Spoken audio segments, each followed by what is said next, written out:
जांगपिंग class में बैठा हुआ है और खुद के बनाए हुए जेम्स खा रहा है। वो जैसे ही एक जेम खाता है उसको एक नया स्किल मिल जाता है, जबकि दूसरे स्टूडेंट्स के पास सिर्फ एक एक स्किल है। वो बोर हो रहा है और क्लास में अपना कीमती समय बर्बाद कर रहा है, जबकि बाहर की दुनिया को मॉन्स्टर्स कब्जा कर रहे हैं जो इंसानों को खाते हैं और उनका रूप ले लेते हैं। ये ऐसे क्रीचर्स हैं जिनके पास इतना हाई लेवल का इल्यूजन है कि सिर्फ हमारा हीरो ही उसे देख सकता है। बस कुछ दिन पहले तक सब लोग उसको एक लूजर समझते थे जिसके पास एक यूजलेस स्किल है और जिसे सिर्फ एक फार्मर बनना था। सच ये है कि जब सभी को कॉम्बैट स्किल्स मिली, हमारे हीरो को कॉन्ट्रैक्ट जेम्स बनाने की एबिलिटी मिली। ऐसा जेम बनाने के लिए फिजिकल और मेंटल एनर्जी दोनों लगती है और इसके काम करने के लिए टारगेट को उसे अपनी मर्जी से खाना पड़ता है। एक बार खा लिया तो उसकी लाइफ, सोल और विल पूरी तरह से हमारे हीरो के कंट्रोल में आ जाती है। और तो और टारगेट को एक रेयर स्किल और इल्यूजन से इम्यूनिटी भी मिल सकती है। लेकिन कैच ये है कि कोई भी अपनी मर्जी से पूरा पपेट बनना नहीं चाहता। यहाँ तक कि उसकी गर्लफ्रेंड सु जिंगयाओ ने भी माना कर दिया था। जब वो लगभग हार मान चुका था और फार्मर्स लाइफ एक्सेप्ट कर चुका था, तभी उसके दिमाग में एक जबरदस्त आइडिया आया।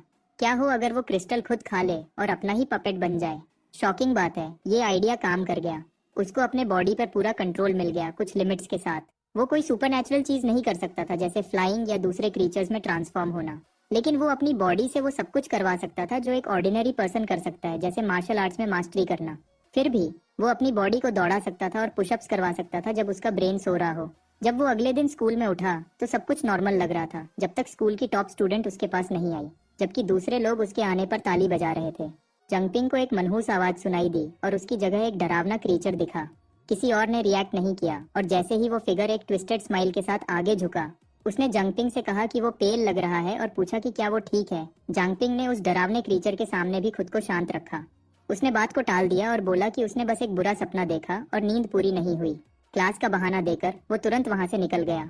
बाहर जांगपिंग उलझे हुए फीलिंग्स से रेसल कर रहा था। वो श्योर नहीं था कि क्या ये उसका भ्रम है या म्यूटेटेड बीस्ट स्कूल में घुस चुके हैं, और सबसे ज्यादा उसको ये चिंतित कर रहा था कि कोई और नोटिस क्यों नहीं कर रहा। जब उसने टीचर को बताने का सोचा तो उसको स्टाफ रूम में एक और क्रीचर मिला और वो तेजी से भागा। वो अभी भी शॉक्ड है और सोच रहा है कि ये जगह शायद पहले ही एक लिविंग हेल बन चुकी है। जांगपिंग को रियलाइज हुआ कि उसको ये बीइंग सिर्फ कॉन्ट्रैक्ट जेम निगलने के बाद ही दिखने लगे हैं। जेम जंकी को रियलाइज हुआ कि वो समनर भी है और समन भी, इसलिए सिर्फ वो ही खुद को कंट्रोल करता है और कोई बाहरी फोर्स उसकी बॉडी या माइंड के साथ टैंपर नहीं कर सकती। उसने सोचा कि कोई भी इल्यूजन उस पर अफेक्ट नहीं कर सकता और इसलिए वो अकेला ही म्यूटेटेड बीस्ट्स को उनके इस भेष में देख सकता है। सिस्टम इस क्रीचर को सेलेस्टियल फॉक्स बताता है। लेवल 26 ग्रोथ अननोन है और इसमें परसेप्शन को कॉग्निटिव डिस्टॉर्शन के जरिए मैनिपुलेट करने की एबिलिटी है ताकि दूसरे लोग इस व्यवहार को न देख पाएं। लेवल 1 पर वो इसका मैच नहीं है। उसे ये भी रियलाइज हुआ कि फॉक्स किसी को खुलेआम निगल नहीं कर सकता, बल्कि खुद को ऑर्डिनरी स्टूडेंट्स की तरह भेष बदल रहा है जो चैटिंग कर रहे हैं, इसलिए कोई नोटिस नहीं करता। क्योंकि ये माइंड कंट्रोल एबिलिटी है, सेल्फ समनर सोचता है कि सु जिंगयाओ अपनी साइकिक क्लास मेंटल पावर के साथ उसकी हेल्प कर सकती है। स्कूल छुट्टी के बाद जंगपिंग अस्यूम करता है कि सेलेस्टियल फॉक्सेस सिर्फ कैंपस तक लिमिटेड हैं, लेकिन वो स्तब्ध रह जाता है जब उसको रोड पर एक कपल दिखता है और उसे रियलाइज होता है कि लड़की असल में उन्हीं फॉक्सेस में से एक है। कितने लोग उनके बीच में अननोटिस्ड घूम रहे हैं, ये सोचकर ही उसकी रूह कांप जाती है। सिटी गार्ड हेडक्वार्टर्स पर एक खूबसूरत रिसेप्शनिस्ट उसका वेलकम करती है और वो सु जिंगयाओ से मिलने को कहता है, जिसने उसी दिन एनलिस्ट किया था। उसको शॉक लगता है जब उसके सामने वाली औरत भी भेष में एक सेलेस्टियल फॉक्स निकलती है। इस प्रकाशन से वो और ज्यादा हिल जाता है, क्योंकि इसका मतलब है कि इन बीस्ट्स ने सिटी गार्ड को ही अंदर प्रवेश कर लिया है और वो हाई लेवल अवेकनर्स से भी छुपे हुए हैं जो उनके इल्यूजन्स को पियर्स नहीं कर सकते। जब जिंगयाओ आती है, जांगपिंग कहता है कि वो सिर्फ ये चेक करने आया था कि वो ठीक है या नहीं। वो मुस्कुराती है, अश्योर करती है कि वो फाइन है और उसे अपने नए टीममेट्स से इंट्रोड्यूस करवाने को कहती है। ऑकवर्डली वो बस इतना ही कहता है कि ये तो ग्रेट है। जिंगयाओ अपनी रिजॉल्व शेयर करती है कि वो इतनी स्ट्रांग बनना चाहती है कि उन बीस्ट्स का शिकार कर सके जिन्होंने उसके पेरेंट्स को मारा था, और नर्वस होने के बावजूद जांगपिंग उसे सपोर्ट करता है। फिर वो मेंबर्स की कमी का बात करती है और पूछती है कि क्या उसे सिटी गार्ड में उसके लिए सिफारिश करनी चाहिए। जांगपिंग डिक्लाइन करता है। उसे लगता है कि उसकी पावर यूजलेस है और फार्मिंग के लिए बेटर सूटेड है, लेकिन वो उसे सेफ देखकर अच्छा फील करता है और डिसाइड करता है कि अब और इंटरफियर नहीं करेगा। लेकिन जैसे ही वो जाने लगता है, वो डर जाता है जब उसे रियलाइज होता है कि जिंगयाओ और उसके टीममेट्स भी डिस्गाइज में सेलेस्टियल फॉक्सेस हैं। बाहर जांगपिंग ये रियलाइज करके शॉक्ड है कि सिटी गार्ड, जिसे पर्ल सिटी की सबसे स्ट्रॉन्ग फोर्स माना जाता है, वो सेलेस्टियल फॉक्सेस से करप्ट हो चुकी है। वो सोचता है कि ऐसी पावर इतनी बुरी तरह से फेल कैसे हो गई। जिंगयाओ तो आज ही ज्वाइन हुई थी। फिर भी फॉक्सेस ने सिर्फ स्कूल ही नहीं, पूरी सिटी को इन्फिल्ट्रेट कर लिया है। उनके लिए हर कोई सिर्फ कैटल है जो उनके ट्विस्टेड गेम में फंसा हुआ है। अपनी एनालिसिस एबिलिटी यूज करके सेल्फ समनर को पता चलता है कि सेलेस्टियल फॉक्सेस की level range 1 to 9 low, 10 to 19 mid, 20 to 29 high और 30 to 39 एपेक्स उसके आसपास ज्यादातर लेवल 15 से ऊपर है, जिसमें एक की पोटेंशियल अननोन है। और सिटी गार्ड जो हाई लेवल अवेकनर्स से भरी है वो भी उन्हें डिफीट नहीं कर सकती। जिसने लोशू को मारा था वो बहुत आगे है, क्योंकि उसे एनालाइज करने की कोशिश करने पर उसकी लोकेशन एक्सपोज हो जाएगी। वो क्रीचर एक एपेक्स है, लेवल 40 से ऊपर, एक किंग लेवल थ्रेट है जो शायद दूसरे फॉक्सेस को उनकी रैंक से कहीं ज्यादा लड़ाने के लिए एम्पावर कर रहा है। ज्यादातर म्यूटेटेड बीस्ट से अलग सेलेस्टियल फॉक्सेस बहुत इंटेलिजेंट होते हैं और रूप धारण के मास्टर होते हैं जो परफेक्टली ब्लेंड हो जाते हैं। हालांकि ये सब एक एक्ट होता है। उनका मेन टारगेट बड़े पावरफुल या हाई प्रोफाइल फिगर्स होते हैं ताकि वो कंट्रोल हासिल कर सकें, जबकि ऑर्डिनरी पीपल को बाद के लिए लाइव स्टॉक बनाकर रखा जाता है। उनसे टक्कर लेना सीधा सुइसाइड है। फिर भी जंगपिंग खड़ा रहकर मासूम लोगों को मरते हुए नहीं देख सकता। काश वो और स्ट्रांग होता। एक हफ्ते बाद जंगपिंग सुबह 4 बजे के आसपास उठता है। वो हर दिन जल्दी उठ रहा है क्योंकि कांस्टेंट ट्रेनिंग के बाद उसकी बॉडी को कम रेस्ट चाहिए। इतनी मेहनत के बावजूद वो सिर्फ लेवल 2 तक ही पहुंचा है और नए स्किल्स को अवेकन करने की आशा में जेम्स बनाता रहता है। ज्यादातर कलरलेस निकलते हैं और उनका कोई इफेक्ट नहीं होता। लेकिन आज वो एक पर्पल जेम बनाता है। हालांकि वो मजेदार नहीं लगता, पर वो उसे खा लेता है और पावर की एक लहर फील करता है। अपना स्टेटस पैनल चेक करते हुए ये डमी देखता है कि उसकी ग्रोथ 4 स्टार्स तक राइज हो गई है, उसके स्टैट्स इंक्रीज हो गए हैं और उसकी एबिलिटीज लेवल 2 पर एडवांस हो गई हैं। एक नया बोनस इफेक्ट भी एक्टिवेट होता है। उसे नाइट वॉकर एबिलिटी मिलती है, जिससे उसको night vision, faster movement, lighter steps और शैडोज में वैनिश होने की पावर मिलती है। सेल्फ समनर शॉक्ड लेकिन रोमांचित होकर रियलाइज करता है कि अब वो रात की एड में आसानी से इन्वेस्टिगेट कर सकता है। सेल्फ समनर को हर लेवल पर एक नई एबिलिटी अनलॉक करना बहुत पसंद है और नाइट वॉकर एक्टिव होने के बाद वो ट्रेनिंग में बिल्कुल टाइम वेस्ट नहीं करता। अपनी रन के दौरान वो नोटिस करता है कि उसकी विजन तो दिन की रोशनी में भी ज्यादा शार्प हो गई है। रोड साइड पर एक रिंग उसकी आंख को पकड़ लेती है। उसकी एनालिसिस से पता चलता है कि ये एक असैसिनेशन रिंग है जो पहनने वाले को सबकॉन्शियसली दूसरों से इग्नोर करवाती है। हालांकि हाई लेवल अवेकनर्स सुरक्षित हैं। ये सुनकर वो शॉक हो जाता है। वो जल्दी ही इम्पोस्टर लोशू को एक और आदमी के साथ गर्म झगड़े में देखता है और अस्यूम करता है कि रिंग उसी की होगी। नाइवली जांगपिंग को लगता है कि वो आदमी लोशू को इंसान समझ रहा है और वो बस उसका दुश्मन है। जब फाइट शुरू होती है जांगपिंग को याद आता है कि लोशू तो एक ऑर्फन थी जो कभी ऐसे दुश्मन नहीं बनाती। तो सिर्फ यही एक्सप्लेनेशन है कि दूसरे लोग भी सीक्रेटली सेलेस्टियल फॉक्सेस से लड़ रहे हैं। क्रीचर अचानक कुछ सेंस करता है और कन्विंस्ड हो जाता है कि उसकी गुमी हुई रिंग कोई ले गया है। लेकिन वो फॉक्स अभी भी जांग की प्रेजेंस से अनजान थी।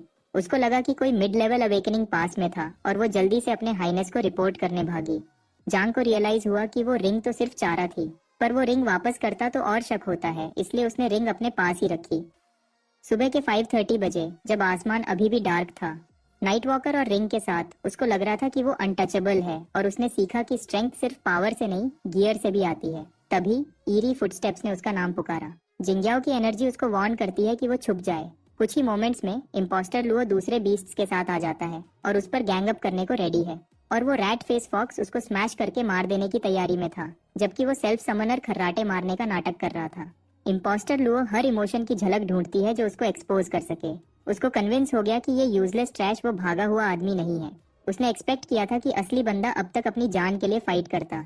क्लॉज स्ट्राइक करने को रेडी थे, पर उसको अब भी रिंग का कोई ट्रेस नहीं मिला। रैट फेस को शक हुआ कि कुछ तो गड़बड़ है, क्योंकि ये लड़का हर मॉर्निंग जॉग करता है पर आज नहीं किया, इसलिए वो अपने हाईनेस को उसे किल करने की बहस करता है। पर इम्पोस्टर लुओ जो सेलेस्टियल फॉक्सेस की हाईनेस है, जुंगपिंग को वर्थलेस फूड मानती है और क्योंकि वो खाना वेस्ट नहीं करती, इसलिए रैट फेस के पास ओबे करने के सिवा कोई चॉइस नहीं था। थोड़ी देर बाद जांग अपनी आंखें खोलता है जब उसका रूम क्लियर हो चुका था और वो सांस लेता है। वो उस बेड पर मौत से थोड़ा ही दूर था। उसने रिंग को तोड़कर निकाला। उसने रियलाइज किया कि उसकी आदत वाली मॉर्निंग जॉग भूलना लगभग उसकी टिकट टू हेवन पक्का कर चुका था। उसकी लक अच्छी थी कि खुद को सोने का ऑर्डर देने से शक दूर रहा। उसने जिंगयाओ की आवाज सुनी थी। हालांकि उसका एक हिस्सा सोचता है कि कहीं वो सिर्फ उसकी इमेजिनेशन तो नहीं थी। इस सेंटिमेंट को साइड में करते हुए उसने उसकी मौत का बदला लेने के लिए स्ट्रांग होने का पक्का फैसला कर लिया है। फिलहाल वो एक नॉर्मी लाइफ का एक्ट जारी रखता है। सेलेस्टियल फॉक्सेस से शक न हो इसका पूरा ख्याल रखता है। उसके बाद 2 लड़कियां गॉसिप करती हैं कि उनकी एकेडमी के पास सिटी गार्ड को आधी कटी हुई बॉडी मिली है। पता चला कि वो नोटोरियस ब्लैक डेथ स्टार था, पर्ल सिटी का टॉप असैसिन, जिसने एक बार ओल्ड सिटी लॉर्ड को घायल किया था। ये गॉसिप जांग तक पहुंचती है, जो पता करता है कि ये लास्ट नाइट वाला सफेद कपड़ों में आदमी होगा। उन्होंने सुना कि ओल्ड सिटी लॉर्ड के इंजरीज कभी पूरी तरह हील नहीं हुए और वो जल्दी मर गया था। इससे जांग रियलाइज करता है कि अगर इम्पोस्टर लुओ ने इतने बड़े असैसिन को इतनी आसानी से खत्म कर दिया, तो उसकी स्ट्रेंथ उसकी सोच से कहीं ज्यादा डरावनी है। फिर भी उसको ये समझ नहीं आता कि उन्होंने बॉडी पब्लिक क्यों की, जब तक कि ये सेलेस्टियल फॉक्सेस के खिलाफ जाने की हिम्मत करने वालों के लिए एक वार्निंग न हो। जेम जंकी श्योर है कि इससे सेलेस्टियल फॉक्सेस का अटेंशन ही आएगा और वो गार्ड पर आ जाएंगे, इसलिए उसको खुद को बचाने के लिए गियर चाहिए। उसने क्लास के बाद ब्लैकस्मिथ शॉप्स चेक करने का डिसाइड किया। मार्केट जाते समय जांग एक ब्लैकस्मिथ को एनालाइज करता है जो इक्विपमेंट बेच रहा था, पर उसको पता चलता है कि वो असल में बहरूपिया में सेलेस्टियल फॉक्स है। उसने रियलाइज किया कि सिटी की सारी ब्लैकस्मिथ शॉप्स अब उनके कंट्रोल में होंगी, उसकी एनालिसिस एबिलिटी 100 सक्सेसफुल यूजेस के बाद इंटरमीडिएट लेवल तक पहुंचने की वजह से। वो इम्पोस्टर ब्लैकस्मिथ को लेवल 15 पर मार्क करता है, साथ ही उसका ग्रोथ पोटेंशियल भी देखता है। वही म्यूटेटेड बीस्ट जोंग को अपना माल बेचने की कोशिश करता है, पर जांग इंटरेस्टेड नहीं है और ऐसी शॉप ढूंढता है जो उनके कंट्रोल में न हो। जल्दी ही उसको आयरन सोल ब्लैकस्मिथ शॉप दिखती है, जहां top quality sword shiny craftsmanship के साथ डिस्प्ले पर था। सेल्स ब्रैड बूढ़े आदमी की तारीफ करता है कि वो सख्त है, पर क्लेम करता है कि वो सबसे कम प्राइस दे रहा है, भले ही इसमें उसका नुकसान हो। बूढ़ा आदमी बेवकूफ नहीं बनता, ब्रैड का मजाक उड़ाता है और पूछता है कि क्या उसकी बेटी डिनर का वेट कर रही है। इस बात से ब्रैड गुस्से में आ जाता है और चिल्लाता है कि क्या बूढ़ा गधा बहरा है। तभी जांग सोर्ड उठाकर उसे इंस्पेक्ट करता है, जिससे ब्रैड गुस्सा हो जाता है कि उसने उसके सामान को कैसे छुआ। अपनी एनालिसिस यूज करते हुए जुंग को पता चलता है कि ये कॉमन क्वालिटी की वन हैंडेड सोर्ड है जो टूट चुकी थी और खराबी से रिपेयर की गई थी। जॉन कैजुअली पॉइंट आउट करता है कि सोर्ड टूट जाएगी और ऐसा ही होता है। सेल्स ब्रैड गुस्से में फट जाता है। वो चिल्लाता है कि क्या जोंग जानता भी है कि वो कौन है। जब उसके कपड़े ड्रामेटिकली फटते हैं तो वो खुद को शिंगी मार्शल आर्ट्स एकेडमी के मास्टर एमा का डायरेक्ट डिसाइपल डिक्लेयर करता है और तेज स्पीड से चार्ज करता है और जांग को तैयार रहने को कहता है। जांग हिला तक नहीं और बिना एफर्ट के उसको थप्पड़ मारता है। ब्लॉन्डी सेल्फ समनर पर गंदा खेलने का आरोप लगाता है, लेकिन जोंग की एनालिसिस उसको ल्यू बाइगो के रूप में रिवील करती है, एक लो अवेकनर जिसका 1 स्टार ग्रोथ पोटेंशियल है और वो लेवल 1 पर अटक चुका है, सिर्फ अर्थ शैटरिंग एबिलिटी के साथ। हालांकि ये देवेन डिफाइंग और चमकीला है, चमका उसको इतना ड्रेन करता है कि एक बार शुरू होने के बाद वो रुक नहीं सकता। क्राईबेबी जांग को चले जाने की अर्ज करता है, पर जेम जंकी को वहां रुके रहने में कोई इंटरेस्ट नहीं है। ब्लॉन्डी स्नीक अटैक की कोशिश करता है, पर जांग उसको तुरंत रोक देता है। तभी कोई आती है और कहती है कि वो 5 मिनट के लिए गायब थी और जगह पहले ही लाइवली हो गई है। वो वुमन जांग को वार्न करती है कि बाहर चला जाए, वरना उसको फेंक दिया जाएगा। ब्लॉन्डी सॉरी बोलकर बाहर भाग जाता है, जबकि जंग कैजुअली दूसरी शॉप्स चेक करने का डिसाइड करता है, पर वो लेडी उसको रोक देती है। वो सेल्फ समनर से बात करने की इंसिस्ट करती है। जोंगसेंस को थोड़ी प्रॉब्लम हो रही थी, पर लड़की इंसिस्ट करती है कि वो रुके और बात करे। वो अपना इंट्रोडक्शन देती है कि वो एक डैमजेल है जो अपने अंकल ल्यू टीफेंग की केयर करते हुए सरवाइव कर रही है। उसके अंकल की बेटी मिसिंग है, इसलिए वो बहुत चिंतित है। सेल्फ समनर को देखते हुए वो उसकी बॉडी फिट और पर्सनालिटी से काफी खुश है। फिर अचानक उसको दीवार से पिन कर देती है, जिससे वो ब्लश करने लगता है। बिना कुछ और सोचे ये ब्यूटी जांग को ब्लैकस्मिथ के रूप में हायर कर लेती है, अंकल ल्यू टीफेंग की केयर करने और शॉप मैनेज करने के लिए। फूड, लॉजिंग और मंथली सैलरी की एश्योरेंस देती है। जब वो उसके मेलन्स के साथ स्क्विश्ड था, जांग सोचता है कि अगर वो फॉर्जिंग सीख लेता है तो गियर पे आगे बहुत सेव कर सकता है। ऊपर से ये शॉप सेलेस्टियल फॉक्स के कंट्रोल में नहीं है। एक स्ट्रॉ हैट पहनकर वो बोल्डली डिक्लेयर करता है कि वो किंग ऑफ ब्लैकस्मिथ्स बनेगा। वो औरत उसको जोर से थप्पड़ मारती है, उसको गुड सपोर्ट बोलती है, एग्जैक्टली वही जो उसने अपने चुने हुए आदमी से एक्सपेक्ट किया था। फिलहाल ये जेम जंकी बस उसके हाथ के नीचे सरवाइव करने पर फोकस करता है, वरना रिस्क है कि खून निकलते निकलते मर जाएगा। कुछ दिन बाद वंडर वुमन उस सेल्फ समनर ब्रो से कहती है कि और स्ट्रेंथ यूज करो। वो सिस्टर चो चांग से पूछता है कि क्या ये ओके है, पर वो अश्योर करती है कि कोई नहीं आएगा। उसके सामने पसीना बहाते हुए वो उनकी एक्सक्लूसिव नीडिंग फॉर्जिंग टेक्निक में ट्रेन करता है। मटेरियल्स को गूंधे हुए डोग की तरह फ्यूज करता है। वो वेयरहाउस से मोल्ड लेने चली जाती है और उसको वार्न करती है कि आग बुझने न देना। उसके बगल में उसको एक स्कारलेट सर्पेंट स्केल दिखता है। वो सोचता है कि क्या ये फ्यूल है, पर आग कम होने की वजह से वो निराश है। वो जल्दी से उसको आग में फेंक देता है ताकि वो जलता रहे। तुरंत स्टोव एक्सप्लोड हो जाता है और जोंग सोचता है कि अब तो गया काम से। इस गर्मी की लहर के साथ कुछ गड़बड़ लगती है। जैसे ही एक स्कल फेस आसपास के स्मोक को एब्जॉर्ब करता है। जैसे ही वो होश में आता है, जोंग सोचता है कि आग कैसे बुझी, लेकिन उसकी चेस्ट बहुत तेज जल रही होती है। एनालिसिस यूज करके वो डिस्कवर करता है कि वो हायर ग्रोथ पोटेंशियल के साथ लेवल 3 पे पहुंच गया है, जैसा कि उसने गेस किया था। उसका लेवल 3 बोनस एक्टिवेट होता है, रिवील करता है कि न्यू पावर्स अनलॉक करने से उसका पोटेंशियल बूस्ट होता है और एनालिसिस और एक्वायर्ड एबिलिटीज दोनों का लेवल अप होता है। अगर वो ऐसे ही अवेकनिंग करता रहा तो उसकी ग्रोथ लिमिटलेस हो सकती है। फिलहाल वो फायर डिवाउरर अनलॉक करता है, जिससे वो फ्लेम्स निगलकर उनको अपने बॉडी में फायर एलिमेंटल एनर्जी में कन्वर्ट कर सकता है, जिसको वो डिस्चार्ज कर सकता है जब तक वो डिप्लीटेड न हो जाए। उसकी फायर एलिमेंटल एनर्जी अब 100 आउट ऑफ 100 है। ये जेम जंकी को याद दिलाता है कि सबकी ग्रोथ पोटेंशियल की एक सीमा होती है। फिर भी वो सोचता है कि क्या वो अकेला है जो मल्टीपल एबिलिटीज अनलॉक कर रहा है। वो समझता है कि फायर डिवाउरर ने ही फ्लेम्स अब्सॉर्ब की होंगी। हालांकि वो लेवल 3 पर पहुंचने के बाद पहले ही एक लेवल 3 जेम निकल कर चुका था, पर उसको ये समझ नहीं आता कि इफेक्ट सिर्फ शाम को ही क्यों ट्रिगर हुआ, शायद किसी स्पेशल कंडीशन के चलते। तभी चैंग अंदर बर्स्ट करती है और इस मेस का एक्सप्लेनेशन मांगती है। पास आते ही वो उसको ऑफ गार्ड पकड़ती है, पूछती है कि क्या उसने स्कारलेट सर्पेंट स्केल को चूल्हे में फेंका था जिससे एक्सप्लोजन हुआ। अपनी गलती मानते हुए वो दोष खुद पे लेती है, पर जांग डैमेज की चिंता करता है। चांग उसको ब्रश ऑफ करती है कि अगर वो ठीक है तो सही है, पर वो बैफल्ड है कि उसने स्कारलेट सर्पेंट स्केल से पैदा हुई फ्लेम्स को कैसे बुझाया, जिन्हें बुझाना लगभग इम्पॉसिबल है। जांग कहता है कि यह एक लंबी स्टोरी है। इसी बीच चांग सरप्राइज होती है कि फ्यूजन इतना अच्छा कैसे हो गया, क्योंकि ऐसे रिजल्ट्स के लिए अक्सर एक्सट्रीम टेम्परेचर्स चाहिए होते हैं। वो जांग के टैलेंट पर रिमार्क करती है, स्कूल को ब्लाइंड बोलती है कि उन्होंने उसकी परफॉर्मेंस को रिकॉग्नाइज नहीं किया, जो उसको 3 मेजर ऑर्गेनाइजेशंस के लिए क्वालिफाई कराती है। जेम जंग की अग्री करता है, नोट करता है कि लोग हमेशा सिटी गार्ड और इन्वेस्टिगेशन टीम को उनमें से 2 मानते हैं जब तीसरे के बारे में पूछा जाता है। चांग एक्सप्लेन करती है कि पर्ल सिटी उसका पार्ट है, हालांकि ऑर्गेनाइजेशन के बारे में कम ही पता है, यहाँ तक कि उसका नाम भी नहीं। याद करते हुए कि जांग पहले इक्विपमेंट के लिए बाहर गया था, चैंग उसको एक डैगर देती है। एनालिसिस से वो इसको ब्यूटी स्टीयर के रूप में पहचानती है, जो कलर आयरन से बना है और बहुत अच्छी क्वालिटी का है, और मिड रैंक 19 तक के म्यूटेटेड बीस्ट्स को काटने जितना स्ट्रॉन्ग है। इसकी वर्थ लगभग 1 लाख है, जो उसकी 3 साल की सैलरी के बराबर है। जांग हैरान रह जाता है कि वो इसको रख भी सकता है, पर चांग इंसिस्ट करती है कि यह उसकी प्रोग्रेस का रिवॉर्ड है। जांग शॉक्ड है कि उस जैसा कोई ये रख सकता है, पर चांग जिद करती है कि वो इसको अपनी इम्प्रूवमेंट का रिवॉर्ड समझे। फिलहाल उसको एक मिशन पे जाना है और वो पूछती है कि क्या स्कूल स्किप करना फाइन है, पर जांग बताता है कि उसने ग्रेजुएशन प्रोसीजर पहले से ही कंप्लीट कर लिया है। वंडर वुमन उसको बोलती है कि अनस्टेबल ओल्ड मैन का ख्याल रखे और यकीन दिलाए कि वो शॉप फिर से न खोले।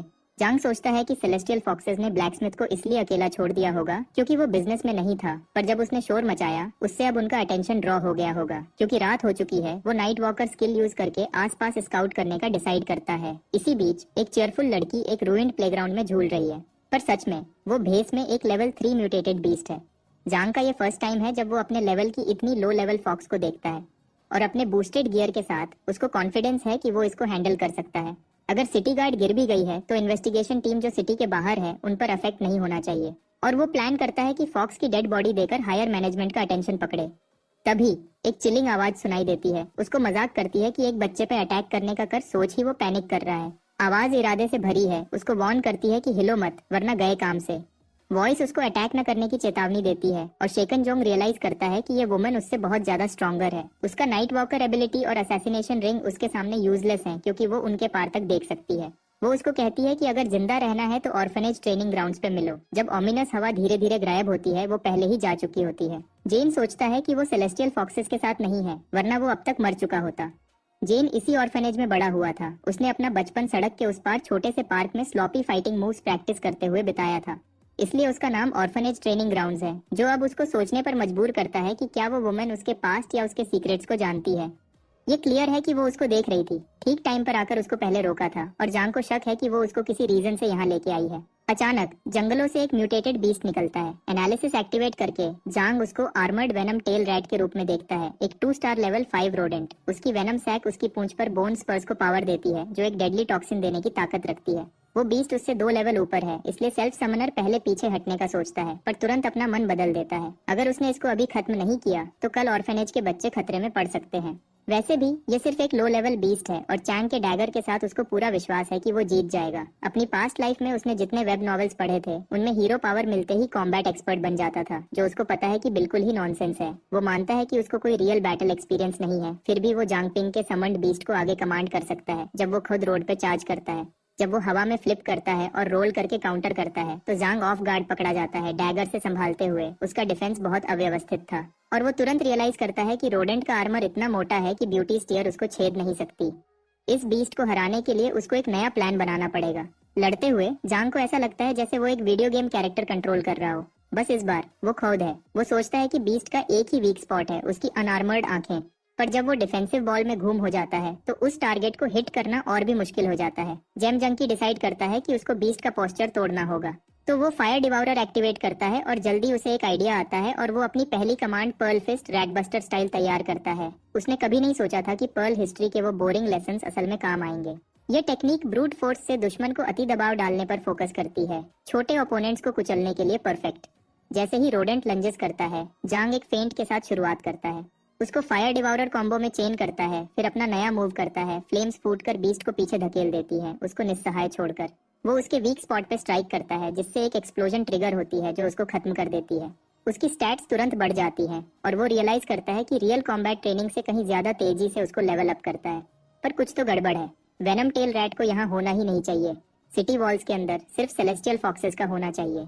अचानक ब्लैक एनर्जी जमा होती है और उसके चारों तरफ घूमती है, उसको नीचे घसीटती है और एक आवाज उसको 5 मिनट देती है। एक आइस कोल्ड वुमन अपीयर होती है, उसको घूर कर देखती है और डिमांड करती है कि वो प्रूफ दे कि वो इंसान है। जांग हैरान रह जाता है कि वो प्रूव करे तो कैसे। जांग कंफ्यूजन में पड़ जाता है जब आइस वुमन उससे इंसान होने का प्रूफ मांगती है।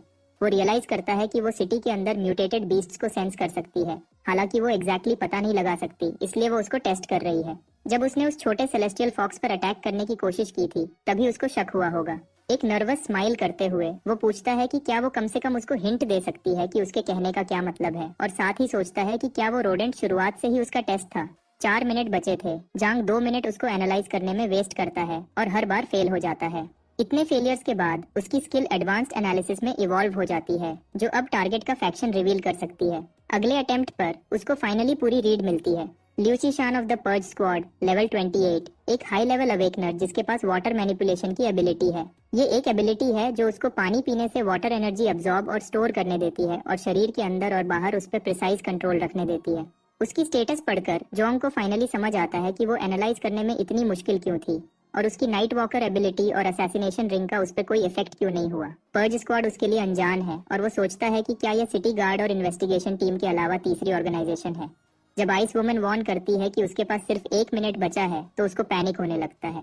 वक्त खरीदने की डेस्परेशन में वो एक कैजुअल टोन फोर्स करता है, पूछता है कि क्या वो भी ऑर्फनेज से है, क्योंकि उसने पार्क को ट्रेनिंग ग्राउंड्स कहा था।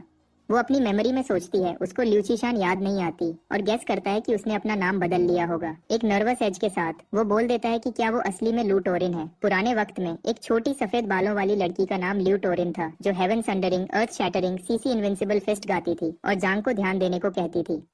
उस मेमोरी को ताजा करते हुए जांग वही धुन गुनगुनाता है और उसके फर्स्ट से थर्ड फॉर्म्स तक का नाम लेता है, जिससे आइस लेडी ब्लश करने लगती है। वो पूछता है कि क्या वो सिस्टर सीसी है, पर सिशन उसकी बात टाल देती है और दूसरा सवाल पूछती है। इसके अलावा आइस लेडी नोट करती है कि उसकी एबिलिटी कॉन्ट्रैक्ट जेम एकेडमी में यूजलेस के रूप में रिकॉर्ड की गई है, क्योंकि उसकी एक्टिवेशन रिक्वायरमेंट इम्पॉसिबल है, और वो डिमांड करती है कि उसने क्या किया। जांग साफ साफ बता देता है कि 2 हफ्ते पहले उसने जेम को निगल लिया और खुद ही अपना समन्ड बीस्ट बन गया। तब से उसको खुद पर पूरा कंट्रोल है, म्यूटेटेड बीस्ट इल्यूजन से इम्यून है और कोई भी बहरूपिये देख सकता है। अपनी इन्वेस्टिगेशन से जांग ने एक डरावनी सच्चाई ढूंढी है। सेलेस्टियल फॉक्सेस हर जगह छुपी हैं और पूरा क्लैन शायद पर्ल सिटी में घुस चुका है। उनकी स्वाभाविक एबिलिटी कॉग्निटिव डिस्टॉर्शन ये बताती है कि वो बिना ध्यान दिए कैसे छुपी रही। ये परकसन आइस वुमन को शॉक में डाल देती है। फिर वो उनकी लिस्ट देता है। वांगशेंग ब्रेकफास्ट शॉप का ओनर, ले स्ट्रीट पर जूअन फर्नीचर स्टोर का ओनर, लॉन्गजू स्ट्रीट पर 3 ब्लैकस्मिथ्स, और यहाँ तक कि वो छोटी फॉक्स जिसको उसने मारने से रोका था। ये सब के सब लो लेवल सेलेस्टियल फॉक्सेस हैं। जांग उसको अर्ज करता है कि वो खुद कंफर्म करे। एक लंबे पॉज के बाद वो उसको वहीं रुकने का ऑर्डर देती है जब तक वो जिन्बो के साथ ये इन्फॉर्मेशन वेरीफाई न कर ले। दूसरी तरफ जिन्बो की टीम सबसे पहले ये कंफर्म कर पाती है कि सिटी में किसी सेलेस्टियल फॉक्स म्यूटेंट बीस्ट्स की कोई रिपोर्ट नहीं मिली है। हालांकि कॉग्निटिव डिस्टॉर्शन एबिलिटी पहले भी अपीयर हुई है, जो जांग पिंग के डिस्क्रिप्शन से मैच करती है। जिन्बो की तरफ से तुरंत एक टीम 2 शॉपकीपर्स को एप्रीहेंड करने के लिए रवाना की जाती है और वो जल्दी ही वापस आने की आशा है। अचानक एक एक्सप्लोजन होता है और टीम लीडर जिन्बो तक खबर पहुंचती है कि ये ब्रेकफास्ट शॉप ओनर की डायरेक्शन से आया है। वो औरत कंप्लीटली आउट ऑफ कंट्रोल हो चुकी है, मारपीट से अटैक कर रही थी ठीक उसी वक्त जब वो उसको सिटी से गाइड कर रहे थे। वो बैक क्रैप क्रेजी वुमन जिन्बो पे लपकती है, पर वो हिला तक नहीं। उसके पेट पे एक जबरदस्त पंच से एक बड़ी सी ऑमिनस एनर्जी बाहर निकलती है, जो उसके अंदर छुपे म्यूटेटेड बीस्ट को एक्सपोज कर देती है। प्रूफ मिलने पर जिन्बो जांग की इंटेल को कंफर्म करता है और टीम को ऑर्डर देता है कि दूसरी टीम्स को वार्न करें और टारगेट को तुरंत एलिमिनेट करें। बाद में पर्ल एकेडमी में हर हाइनेस लुओ को कुछ अजीब लगता है, लेकिन वो सिटी के बाहर मारे जा चुके हैं। ऑलमोस्ट उसी वक्त लाई स्ट्रीट पर एक और प्रेजेंस गायब हो जाती है। दोनों इंस्टेंटली खत्म हो गए, उनका ट्रेस मिटा दिया गया है। वो उसकी ट्रैकिंग से भी फिसल गए। इम्पोस्टर लुओ हैरान रह जाती है और सोचती है कि इसके पीछे कौन हो सकता है। डार्क रूम स्पेस में आइस लेडी जांग को उसके बंधन से आजाद करती है। वो पूछता है कि क्या उसने उसके क्लेम्स कंफर्म कर लिए, और वो मानती है कि हाँ, पर वो पक्का नहीं कह सकती। उसकी सेलेस्टियल फॉक्स इल्यूजन्स को देखने की अचानक एबिलिटी एक जाल भी हो सकती है, उनका स्कीम खुद को एक्सपोज करने का। सीसी उस जेम जंकी को बताती है कि उसको उनका आंख और कानों की तरह एक्ट करना होगा, जबकि वो गुपचुप उस पर नजर रखेगी। फिलहाल अगर उसको कुछ भी पता चलता है तो उसको रात में कांटेक्ट करना होगा। जैन को यकीन नहीं हो रहा कि उसको रक्षा और निगरानी एक साथ मिल रही है, फिर भी वो अग्री करता है जब तक ये सेलेस्टियल फॉक्सेस को खत्म करने में मदद करता है। वो उसको एक जेड पेंडेंट फेंकती है, कोल्ड जेड, जो उसके वार्म जेड का ट्विन है। अगर वो खतरे के दौरान इसको आग में लपेट दे तो उसका वाला तुरंत गर्म हो जाएगा और उसको अपने पास बुला लेगा। वो वचन करती है कि वो जितना जल्दी हो सकेगी आएगी, पर उसको वार्न करती है कि किसी और पे ज्यादा डिपेंड ना हो। अगर उसको सच्ची सेफ्टी चाहिए तो उसको खुद को और मजबूत करते रहना होगा। हाई ट्यूशन की कॉस्ट जानते हुए Zhang the self summoner martial arts सीखने या मार्शल आर्ट्स स्कूल ज्वाइन करने पर विचार करता है। सिस्टर सीसी एक सोल्यूशन ऑफर करती है और वचन देती है कि वो उसकी तरफ से ऑर्गेनाइजेशन से भत्ते की रिक्वेस्ट करेगी जब तक वो एक सूटेबल स्कूल ढूंढता है। जांग खुश होकर थैंक्स कहता है। बाद में जांग सेलेस्टियल फॉक्सेस की तादाद में ड्रामेटिक कमी नोटिस करता है। वो मानता है कि पर्च स्क्वाड अपना काम अच्छे से कर रहा है। उसको ये भी सेंस होता है कि वो आईसी लेडी उसकी आइडेंटिटी रिवील करने के लिए उस पर ट्रस्ट नहीं करती। सिर्फ उसकी एनालिसिस एबिलिटी अपग्रेड होने के बाद ही उसने उसका फैक्शन देखा, जिससे उसका शक कंफर्म हुआ कि वो पर्च स्क्वाड का हिस्सा है। जांग ये समझ नहीं कर पा रहा कि पर्च स्क्वाड को पर्ल सिटी में सेलेस्टियल फॉक्स के घुसपैठ के बारे में कैसे पता चला, पर वो एक चीज पे फोकस करता है, उनको मिटाना। वो उनके दिए गए 10,000 पर्ल कॉइन्स के लिए भी थैंकफुल है। इसी बीच जांग एक मार्शल आर्ट स्कूल की तलाश में व्यस्त है। एक लड़की जो बीस्ट किंग फिस्ट कोर्स बेच रही थी पूछती है कि क्या वो इंटरेस्टेड है। जंग चेक करता है और उसे पता चलता है कि यह महंगा है और उसे श्योर नहीं है कि ये उसके लिए सही स्टाइल है। पिंकी अश्योर करती है कि ये हर पैसा वसूल है, क्लेम करती है कि उनकी टेक्निक्स पूरे पर्ल सिटी में फेमस हैं। वो ऑफर करती है कि बीस्ट किंग फिस्ट की पहली 3 फॉर्म्स प्रदर्शन करे, एबे king style, giant crocodile style और फिनिक्स टैलन स्टाइल। तो जुंग उत्सुक होता है और ध्यान से देखता है। सेल्फ समनर तुरंत देखता है कि beast king fist techniques pearl fist से ज्यादा एडवांस्ड हैं, बेहतर फुटवर्क और मूव्स के साथ। यह एक जबरदस्त मार्शल आर्ट स्टाइल है, खासकर एबी किंग स्टाइल, जिसकी कोई फिक्स्ड फॉर्म नहीं है और बहुत वेरिएशंस हैं। हालांकि उसको ये भी रियलाइज होता है कि पिंकी वेल ट्रेंड नहीं है और उसने टेक्निक की सिर्फ झलक ही देखी है। पिंकी फिसल जाती है और जैसे ही वो उसको उठाने में मदद करता है, 2 बड़े आदमी अपीयर होते हैं। वो डिमांड करते हैं कि किसको पिंकी को बीस्ट किंग क्लाउन्स के फ्लायर्स देने की परमिशन दी, जबकि वो बैंड थी। उनमें से एक blond man beast king fist को गार्बेज टेक्निक बोलता है और इस डूड को उनके Shingi martial art school join करने की कोशिश करता है। ब्लॉन्डी गुस्से से पागल हो जाता है जब जांग उसको 5 फोल्ड लाइटनिंग नील्स गाय बोलता है। वो उसको बताता है कि वो लाइटनिंग असॉल्ट है और प्रूव करने के लिए लड़ने की तैयारी करता है। ब्लॉन्डी ब्लैकस्मिथ शॉप पर जो हुआ उस पर अब भी भड़का हुआ था। इस डिम्बिट से बदला लेने को बेताब था। वो जुंगदा और जुंगुर को ऑर्डर देता है कि जुंग को नीचे गिरा दें, पर पिंकी उसको उनकी दादागिरी से बचाते हुए बीच में आ जाती है। दोनों गोरिल्लास अपनी पावर यूज करते हैं, जिससे उसकी स्पाइन में ठंडी लहर दौड़ती है। एनालिसिस से शंग एयर ऑफ द शिंगी मार्शल आर्ट स्कूल लेवल 4 एक लो टियर अवेकनर रिवील होता है। उसका फ्लैश फोर्टिफिकेशन 70% इंटेलिजेंस सैक्रिफाइस करता है 30% फिजिकल स्ट्रेंथ बूस्ट के बदले में। शंगदुर की स्टैट सेम है। जेम जंकी शॉक्ड है कि कोई इंटेलिजेंस को स्ट्रेंथ के लिए ट्रेड कर सकता है, और जब दोनों गोरिल्ला ब्रदर्स पावर अप होते हैं तो वो ये भी सवाल करता है कि क्या ये सच में एबिलिटी है। इसी बीच Zhang Wang Jenmin the righteous Pinky from beast king martial school को एनालाइज करता है। एक लेवल 3 अवेकनर जिसका 7 स्टार ग्रोथ पोटेंशियल है। उसका गिफ्ट उसको प्रैक्टिस से कोई भी स्किल पॉलिश करने देता है और ग्रोथ स्पीड को 0 से 1000% तक बूस्ट करता है। हालांकि उसकी ट्रेट लर्निंग एबिलिटी को 90% कम कर देती है। जांग इम्प्रेस्ड है और जानता है कि वो एक लेट ब्लूमर है, पर आगे चलकर एक पावर हाउस बनेगी। फिर भी अपनी करंट स्ट्रेंथ पर वो मुश्किलों से पंगा ले रही है, तो वो फ्लायर्स वापस करता है और इसको खुद हैंडल करने का डिसाइड करता है। उसके खिलाफ 3 ओपोनेंट्स थे, उसके जीतने का कोई चांस नहीं था, इसलिए वो बीच में कूद जाता है।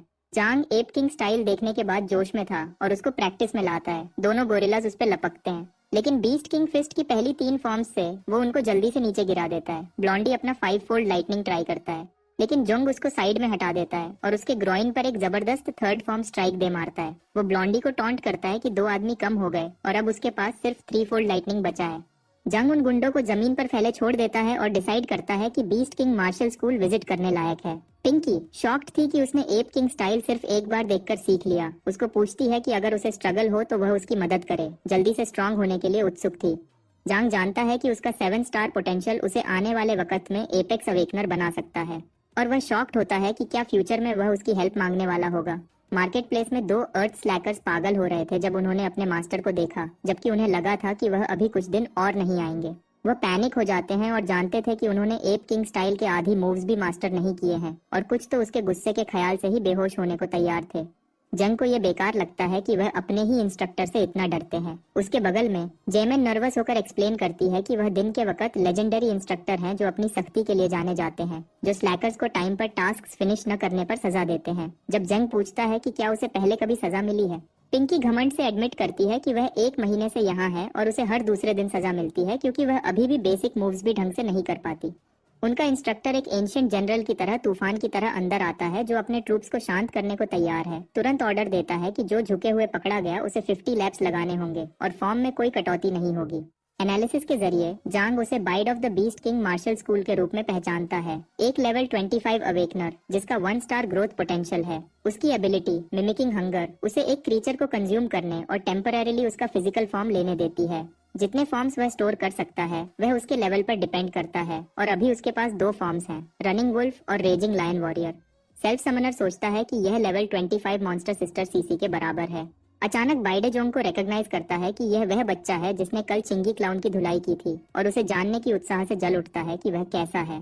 जांग प्रोटेस्ट करता है कि एक न्यूबी को परेशान करने का कोई फायदा नहीं, पर बाइडे की आग और बढ़ जाती है जब वह यह अफवाह सुनता है कि जांग ने एप किंग स्टाइल सिर्फ एक दिखावे से मास्टर कर लिया। एक मुट्ठी जोंग के चेहरे की तरफ रॉकेट की तरह आती है, इतनी तेज कि उसे मून तक भेज दे, और बचने का टाइम नहीं था। फिर भी उसे कुचलने के बजाय बाइडे उसे सिर्फ एक छोटे बच्चे की तरह थपथपाता है, जांग के टैलेंट से इम्प्रेस्ड होकर। वह अफसोस के साथ नोट करता है कि इस लड़के ने आधी अधूरी प्रैक्टिस करने वाले से सीखा है, जो उसके स्लॉपी फुटवर्क को एक्सप्लेन करता है।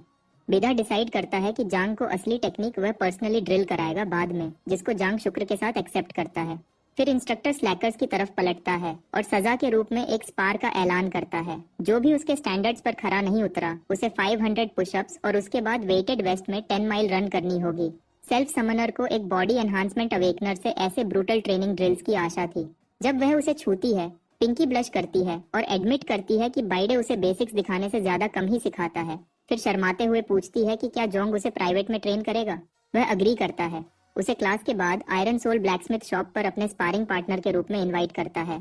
फिर भी जांग नोट करता है कि उसकी विल लर्निंग एबिलिटी को 90% कम करती है, जिससे उसका गिफ्ट किसी भी टीचर के लिए एक नाइटमेयर है, और एक्सप्लेन करता है कि बाइडे उसके लिए इतना कम सब्र क्यों रखता है। कुछ दिन बाद आयरन सोल ब्लैकस्मिथ शॉप पर जॉन जिम को जोर शोर से ड्रिल कर रहा है, एप किंग स्टाइल को छोटे मैनेजेबल स्टेप्स में तोड़ रहा है, जो आखिरकार उसकी सुधार में मदद करते हैं।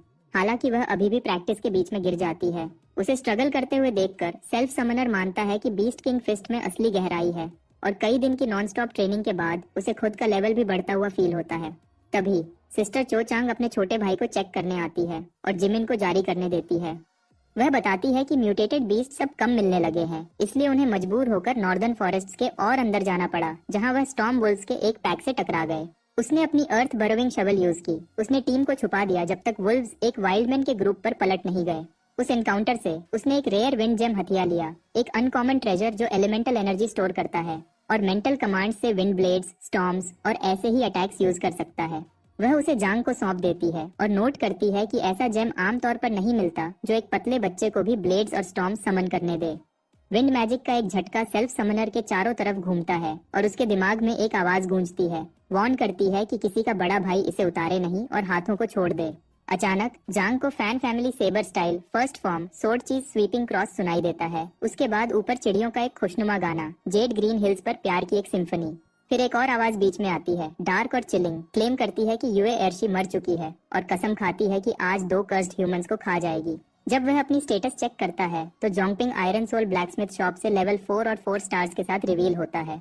उसका लेवल 4 बोनस एक नई एबिलिटी अनलॉक करता है, विस्पर्स ऑफ द विंड, जो पैसिवली 10 माइल्स के अंदर तेज इमोशंस महसूस करने वाले किसी के भी थॉट्स को एम्पलीफाई करता है, और यह एबिलिटी वह कंट्रोल नहीं कर सकता। जोंग रियलाइज करता है कि कॉन्ट्रैक्ट जेम देरी से काम करता है। फिर वह आवाज यूए लियू के बारे में बोलती है, शॉप में 2 इंसानों के बारे में, वांग जिमिन और एक लड़का। शक करती है कि बाद वाला वही है जिसने एकेडमी डॉर्म्स में उनके हाइनेस को गुस्सा दिलाया था। उसी पल में जांग उसे एक सेलेस्टियल फॉक्स के रूप में पहचानता है और हैरान रह जाता है कि वह जिमिन के सामने शॉप में ही उसे शिकार करने का प्लान बना रहे हैं। बाथरूम में सीसी नहा रही है जब वार्म जेम गर्म हो जाता है, वार्न करता है कि जोंगपिंग सीरियस डेंजर में है। इसी बीच जांग परेशान हो जाता है कि सिस्टर सीसी अभी तक नहीं आई और वह 2 नेचुरल ऑर्डर फॉक्सेस को सब्र खोते हुए सुन सकता है, जो किसी भी वक्त अटैक करने को तैयार थे। वह जांग की चिंता का जवाब नहीं देता, जानता था कि दोनों दुश्मन इंटरमीडिएट रैंक फॉक्सेस हैं, जो उसके लिए संभालने से कहीं ज्यादा स्ट्रांग हैं, उसकी हेल्प के साथ भी।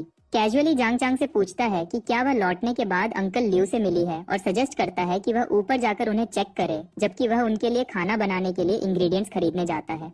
वह अग्री करती है, उसके हाथ का खाना फिर से खाने के लिए एक्साइटेड थी और प्लान करती है कि विंड जेम को अपने साथ ले जाए।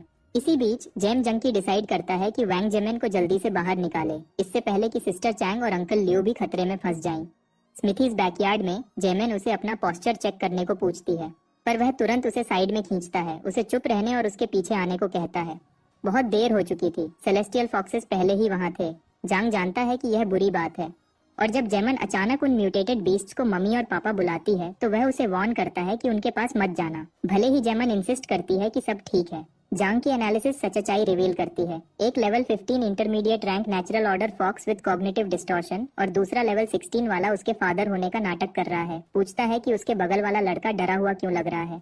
वह जांग को मार्शल आर्ट्स स्कूल से फ्रेंड बताती है, इस बात से अनजान कि ये उसके पेरेंट्स नहीं है। अचानक एक डार्क स्पेस उन्हें घेर लेता है जब फॉक्सेस शिकार खत्म करने को दौड़ते हैं। जांग पिंकी को उसे कस के पकड़ने का ऑर्डर देता है, भले ही वह अपने पेरेंट्स को अजीब एक्ट करते देखकर हिली हुई थी। उसका प्लान फेल हो जाता है जब बीस्ट्स स्ट्राइक करते हैं, जिससे वह बैलेंस खोकर गिर जाते हैं। जेमिन घबराकर डिमांड करती है कि उसके फादर ने ऐसा क्यों किया। तभी जेंग सच्चाई रिवील करता है कि वह म्यूटेटेड बीस्ट्स हैं। म्यूटेटेड बीस्ट्स रियलाइज करते हैं कि जुंग उनके डिस्गाइज को देख सकता है और डिसाइड करते हैं कि उसे मारना जरूरी है। इम्पोस्टर फादर स्ट्राइक करता है, उसके ब्लोज जुंग को डिफेंसिव होने पर मजबूर करते हैं। हर डॉज पिछले से ज्यादा मुश्किल था, उनके लेवल्स का फर्क साफ दिख रहा था। मदर बीस्ट वैंग जन्मिन की तरफ पलटती है, जो अभी भी अपने शौक से बाहर नहीं आई थी, और जांग को कॉर्नर्ड छोड़ देती है। तभी सिस्टर सीसी की आवाज केओस के बीच से निकलती है, उसे मूव करने का कमांड देती है जब एक आइस ब्लास्ट बीस्ट्स को पीछे धकेलता है। उसकी पावर स्पेस में भर जाती है जब वह उन्हें खत्म करने को तैयार होती है। जैमिन की डेस्परेट प्लीज फॉर मर्सी अनसुना कर दी जाती है, और जब ये सब खत्म हो जाता है वह रोते हुए गिर जाती है। अपने पेरेंट्स को अपने सामने मरा हुआ देखकर सहन नहीं कर पाती।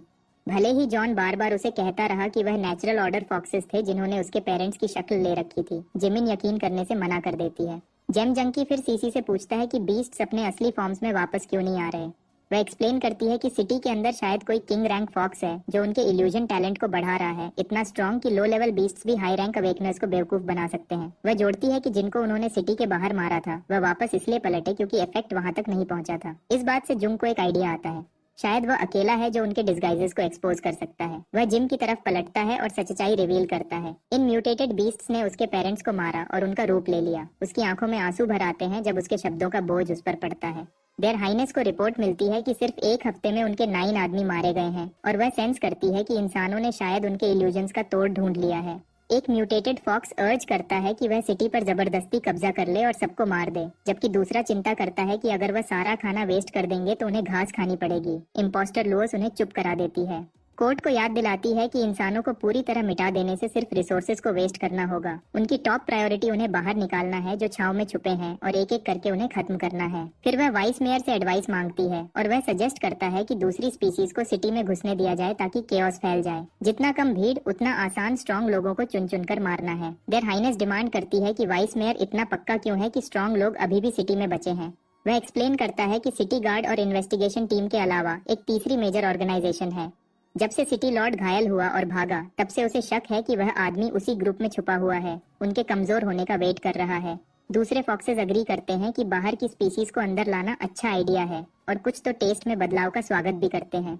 देयर हाइनेस वाइस मेयर की सलाह को मानती हैं, वार्न करती हैं कि उसने अभी के लिए उनकी तारीफ ले ली है, पर अगर उसने हद पार की तो उसे खत्म कर दिया जाएगा।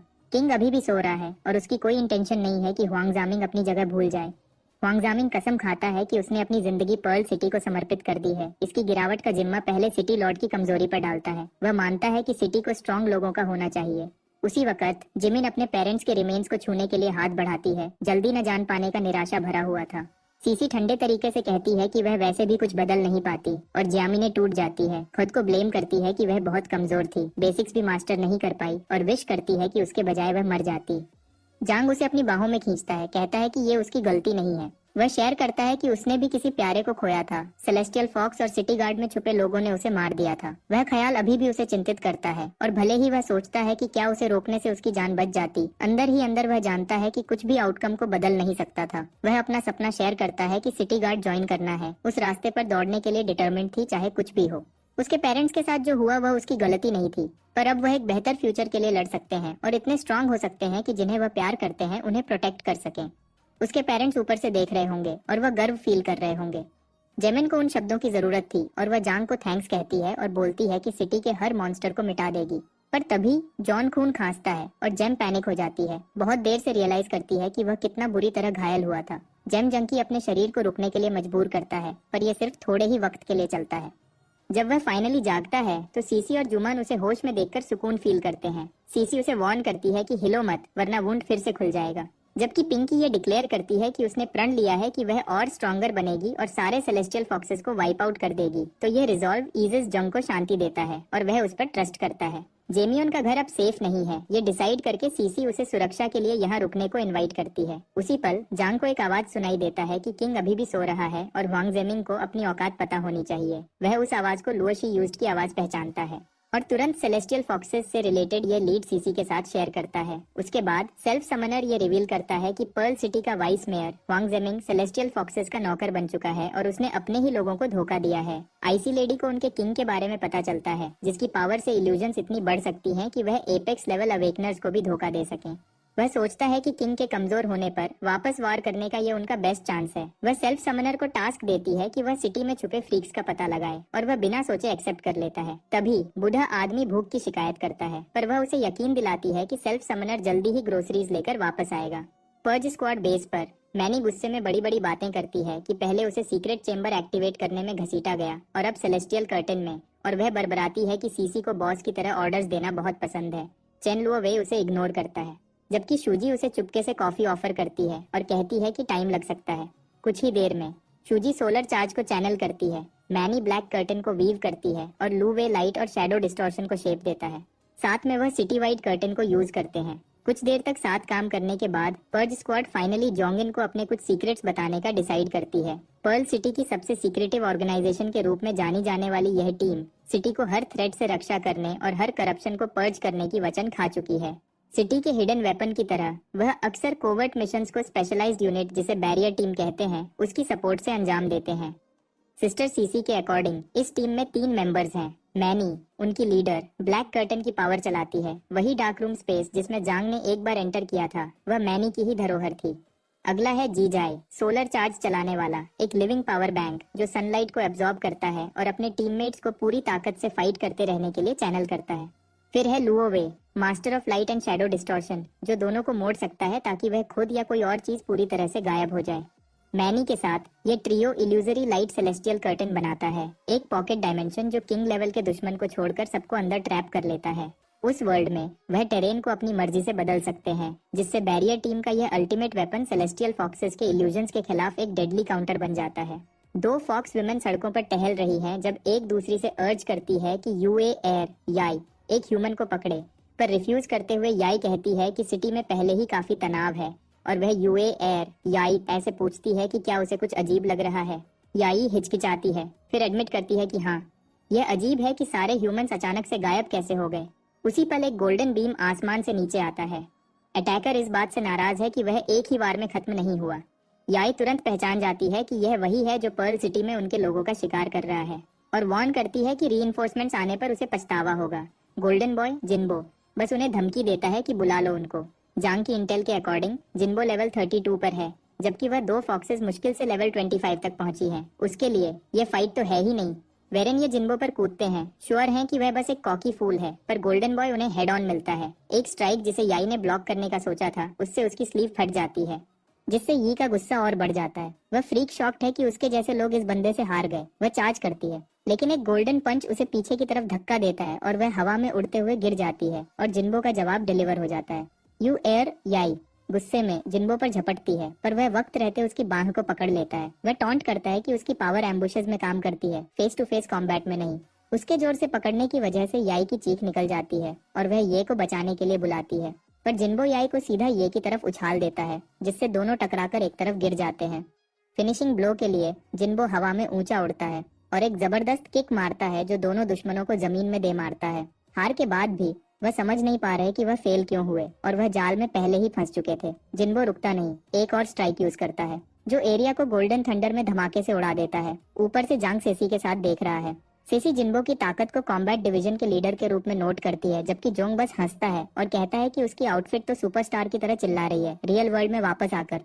शुबाई ने ल्यू सिशन को बताया कि म्यूटेटेड बीस्ट्स शहर के बाहर जमा हो रहे हैं। सब बेचैन हैं, जैसे कोई उन्हें उकसा रहा हो। अगर वह दीवार तोड़ के अंदर आ गए तो illusory light celestial curtain overload हो सकती है। सीसी ने फील्ड असेसमेंट का ऑर्डर दिया और शुबाई ने जांग को साथ ले जाने का सुझाव दिया। अच्छी कॉम्बैट ट्रेनिंग हो जाएगी और उसकी मार्क्ड फॉक्सेस तो पहले से ही कॉम्बैट टीम के रेडार पर हैं। सेल्फ समनर सोचता है कि क्या इसका कनेक्शन उन्हीं स्टॉर्म वुल्फ्स से है जिनसे सिस्टर चैंग टकराई थी।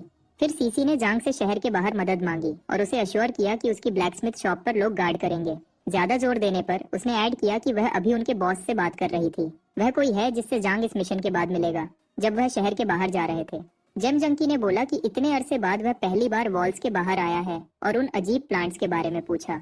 सीसी ने तुरंत उसे रोका, एक प्लांट के फायर होने से ठीक पहले, जो जांग को लगते लगते बचा। उसने समझाया कि यह हाइड्रोक्लोरिक एसिड ग्रास है जो डेंजरसली करोसिव है और अब इसका फ्रूटिंग सीजन चल रहा है। जब इसके पॉड्स पक जाते हैं तो फायरवर्क्स की तरह एक्सप्लोड होते हैं, सीड्स हर जगह फैलाते हैं, इसलिए उसे ध्यान से चलना पड़ेगा। उसने ये भी बताया कि एक खास म्यूटेटेड बीस्ट इस ग्रास को खाता है और वही उसका पहला ओपोनेंट होगा। तब तक वह icy lady mutant beast riot को स्काउट करने चली गई और जांग को वार्न किया कि ज्यादा दूर मत भटकना। जब उसने एक बनी को प्लांट्स खाते देखा तो सेल्फ समनर ने उसे एनालाइज किया। यह एक कॉस्टिक एक्वा बनी है, एक लो लेवल म्यूटेंट जिसका 3 स्टार पोटेंशियल है, लेवल 9, जो अपने कानों की ग्लैंड से कोरोसिव एसिड फायर कर सकता है। जांग को तो यह डमी लग रहा था, पर आर्मर्ड वेनम टेल रैट से ज्यादा स्ट्रॉन्ग। ठीक उसी वक्त उसने गार्ड डाउन होने का फायदा उठाया और स्ट्राइक किया, पर वह क्यूट सी रैबिट आसानी से डॉज हो गया। उसका पर्ल फिस्ट पीछे से आया, पर बनी ने उल्टा एसिड शॉट से काउंटर कर दिया। उसकी रेंज देखकर जांग हैरान रह गया और उसके अटैक से हाइड्रोक्लोरिक एसिड ग्रास ट्रिगर हो गई। पूरा फील्ड केओस में बदल गया। समझ गया कि ब्रूट फोर्स काम नहीं करेगा तो सेल्फ समनर ने अपनी बॉडी को ऑटो पायलट पर छोड़ दिया। एसिड ब्लास्ट से बच रहा था और फाइट को एनालाइज कर रहा था। एसिड फायरवर्क्स उसके आसपास एक्सप्लोड हो रहे थे और बनी के शार्प सेंसेस और लाइटनिंग रिफ्लेक्सेस उसके स्नीक अटैक्स को बेकार कर रहे थे। कितना चालक था, रेंज से फायर कर रहा था और एसिड का असर नहीं हो रहा था और जांग को पके हुए हाइड्रोक्लोरिक एसिड ग्रास की तरफ गाइड कर रहा था। एक एक्वा शॉट को रंगे हाथों से ब्लॉक करने के बाद जांग ने नोट किया कि उसकी फ्लेम्स एसिड को उससे जलाने से रोक रही है। बनी और अग्रेसिव हो गया। एसिड लगातार स्प्रे कर रहा था तो जांग ने अपना फायर डिवाउरर स्किल यूज किया। करोसिव प्रोजेक्टाइल्स इवेपोरेट हो गए। उसने रियलाइज किया कि सीसी ने उसे इस टास्क के लिए क्यों ट्रस्ट किया। ये उसके करंट लेवल से ज्यादा था, पर उसने ये बर्डन उठाया, ये जानते हुए कि फेलियर के आउटकम्स भी हो सकते हैं। उधर बनी गुस्से में था कि उसका एसिड वेस्ट हो गया। ये आने वाले चैलेंज का जीता जागता रिमाइंडर था। ठीक उसी वक्त सेल्फ समनर को एक जाना पहचाना शिफ्ट फील हुआ, क्योंकि लो लेवल बीस्ट्स की अक्सर सेकंड फेजेस होती हैं। कॉस्टिक एक्वा बनी पूरी स्पीड से उसकी तरफ लपका। क्लॉज से एसिड गिर रहा था। मिड ब्लॉक में जांग के आर्म पर एक स्वाइप लगा। उसने जाना कि बनी ने रेंज्ड अटैक्स छोड़कर क्लोज कॉम्बैट शुरू कर दिया है। उसने आगे बढ़ाया, fire to power, flame reserves और ओवरराइडिंग को कंबाइन किया और बिना जले खुद को फ्लेम्स में लपेट लिया। उसके रिजर्व्स 100 में से 43 पर गिर गए, जिसका मतलब था कि उसे यह जल्दी खत्म करना होगा। उसने बनी को कॉर्नर किया और स्ट्राइक किया। उसकी आखिरी डॉज से उसके रिजर्व 0 हो गए, पर बिल्कुल उसी तरह जैसे उसने प्लान किया था। उसने फायर टू पावर एक्टिवेट किया। अब्जॉर्ब फ्लेम्स से उसने आग को वापस अपने रिजर्व्स में खींच लिया, फाइट जारी रखने के लिए तैयार। उधर जांग ने डैगर्स फेंके, बनी के मिड एयर डॉजेस को टेस्ट करते हुए। एक स्ट्राइक कनेक्ट हुआ, उसे क्रिस्प तक जला दिया। फिर भी उसके स्टैट्स ने दिखाया कि वह अभी जिंदा है। उसने फिर एक ब्रूटल स्टैब किया और लेवल 9 बीस्ट से एक्सपेक्ट किए गए 2 स्टैट पॉइंट्स उसे मिले। हालांकि उसका लेवल नहीं बढ़ा। जितना ऊपर वह चढ़ रहा था उतना ही लेवलिंग मुश्किल हो रहा था। इससे पता चलता है कि स्टैट्स क्यों अक्सर लेवलिंग के बिना बढ़ जाते हैं। फायर डिवाउरर ने 1000 टोटल फ्लेम अब्जॉर्प्शन टच किया, इंटरमीडिएट स्टेज पर पहुंच गया और उसके रिजर्व्स बढ़कर 300 हो गए। उसका स्किल लेवल अप हो गया, जिससे यह फाइट जितनी एक्सपेक्ट की थी उससे कहीं ज्यादा रिवॉर्डिंग बन गई।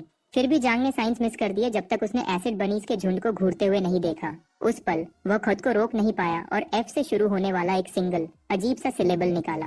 फायर डिवाउरर रिजर्व्स गिरकर 100 में से 2 पर आ गए और जांग को पता था कि उसकी फ्लेम्स खत्म होने वाली हैं। हंड्रेड्स ऑफ आइज उस पर टिक गए जब वह फ्रेंजीड बनीज से घिरा हुआ था। उसकी इंस्टिंक्ट ने उसे पेंडेंट एक्टिवेट करने को कहा, पर सारे बनीज पूरी स्पीड से चार्ज कर रहे थे। उसके पास भागने के अलावा कोई चारा नहीं था। दौड़ते हुए उसने खुद से कहा कि समझदारी बहादुरी का सबसे अच्छा हिस्सा होती है और सीसी की मदद के लिए कोल्ड जेट को जला दिया। अपनी कोशिशों के बावजूद रिलेंटलेस बनीज ने जल्दी ही उसे कॉर्नर कर लिया। जांग जिद्दी था। उसने मानने से मना कर दिया कि बनीज कोऑर्डिनेट कर रहे हैं, भले ही उनके फ्लैंकिंग मैन्यूवर्स उसे असली मुसीबत में डाल रहे थे। कोई चारा न होने पर वह अपने कपड़ों को एसिड स्प्रे के खिलाफ मेकशिफ्ट शील्ड की तरह यूज करता है। ठीक समय पर सीसी इंटरवीन करती है, उसे वाटर मैजिक से शील्ड करते हुए, और उसे पीछे रहने का इंस्ट्रक्ट करती है। वह जल्दी नोटिस करती है कि बोल्डर रैबिट्स भी बजर्क हो गए हैं और एक मैसिव वेव ऑफ वाटर भेजती है जो साइट में हर बनी को लगभग डुबो देती है। केओस के बीच एक ह्यूमन लाइक फेस उभरता है जो एक ट्रैजिक स्टोरी की हिंट देता है। जंग रियलाइज करता है कि वह मुश्किल से इन क्रीचर्स में से एक को टेक डाउन कर पाया है और वह एवरीथिंग दे रहा है, फिर भी फाइट और डिमांड करती है। सीसी डिमांड करती है कि उसके जाने के दौरान चीजें इतनी आउट ऑफ हैंड कैसे हो गईं, पर जंग के पास कोई आंसर्स नहीं है। वह कंफर्म करती है कि केओस खत्म नहीं हुआ और अपनी सोर्ड ड्रॉ करती है, सबको फिनिश करने के लिए रेडी, फिर भी फाइट खत्म नहीं होती। अचानक बनीज फिर से सर्च करते हैं। अल्फा के डेड होने पर हर्ड को कोलैप्स करना चाहिए, पर बचे हुए स्टबर्न हैं, किसी चीज पे फिक्सेटेड। कोई और चॉइस न देखकर सीसी अपनी सोर्ड के साथ ऑल आउट जाती है, पर फिर भी एक लोन बनी रह जाता है। इसी बीच सीसी रियलाइज करती है कि वे अल्फा से डील कर रहे हैं और की इसके बॉडी के अंदर है। वह बनी की पावर स्ट्रिप करती है और एक स्पिरिट कंट्रोलिंग पिल रिट्रीव करती है। सेंट जॉन का अटेंशन कैच करती है और सीसी एक्सप्लेन करती है कि इसे एक सर्टेन ऑर्गेनाइजेशन ने म्यूटेटेड बीस्ट्स को कंट्रोल करने के लिए क्राफ्ट किया है। वह कंफर्म करती है कि बीस्ट जो जुकलन को एम कर रहा है फाइनली खुद को रिवील कर रहा है। पिल इमिट्स एक यूनिक अरोमा जो ओनली लो और मिड लेवल म्यूटेंट्स डिटेक्ट कर सकते हैं, जो उन्हें इसे कंज्यूम करने के लिए लूर करता है। कंज्यूम करने पर बीस्ट्स अपनी विल लूज कर देते हैं, पिल के मास्टर के कंप्लीटली सबसर्विएंट हो जाते हैं और यह जेम कॉन्ट्रैक्ट से बहुत डिफरेंट इफेक्ट है। जू क्लैन की कंट्रोल स्ट्रेटेजी एक मिस्ट्री रहती है, यह जानते हुए कि पिल डाइजेस्टेबल नहीं है, इसे पीछे छोड़ने से और बीस्ट्स इसके इन्फ्लुएंस में आ सकते हैं। वापस जाते हुए सीसी पिल्स और बीस्ट रैम्पेज के कनेक्शन को नोट करती है और हेडक्वार्टर्स को रिपोर्ट करने की प्लान करती है। वह जांग को यह भी बताती है कि वह सिटी वॉल्स के बाहर उसके साथ ट्रेनिंग कंटिन्यू करेगा। चैट करते हुए एक शैडोई फिगर पास में लर्क करता है, पर सीसी जल्दी उसे सेंस करती है और एक ट्री को हाफ में स्लाइस कर देती है। जांग पूछता है कि क्या कुछ रॉन्ग है, पर वह ब्रश ऑफ करती है, अपनी फोकस शार्प रखते हुए। एक वीक बाद हिज हाइनेस लुओ को उसके लैकीज ने इन्फॉर्म किया कि क्राफ्ट्समैन स्ट्रीट के सारे सेलेस्टियल फॉक्सेस गैदर हो गए हैं। स्ट्रेंज विंड्स बाहर स्टर करते हैं। जैसा कि लुआ रिमार्क करती है कि म्यूटेटेड बीस्ट्स पहले से कहीं ज्यादा ऑफन अटैक हो रहे हैं। वह वंडर करती है कि क्या हुआंग ज़मीन इसके पीछे है, पर थॉट्स डिसमिस करती है क्योंकि वह अब उस पर रिलाई नहीं करती। इंस्टेड वह डिसाइड करती है कि फाइनली उसका टाइम है मूव करने का। और बस ऐसे ही इम्पोस्टर लूट अपने मिनियंस को बताती है कि ह्यूमंस ने कॉग्निटिव डिस्टॉर्शन से फ्री होने का वे ढूंढ लिया है, जिससे उनके काइंड में हैवी लॉसेस हुए हैं।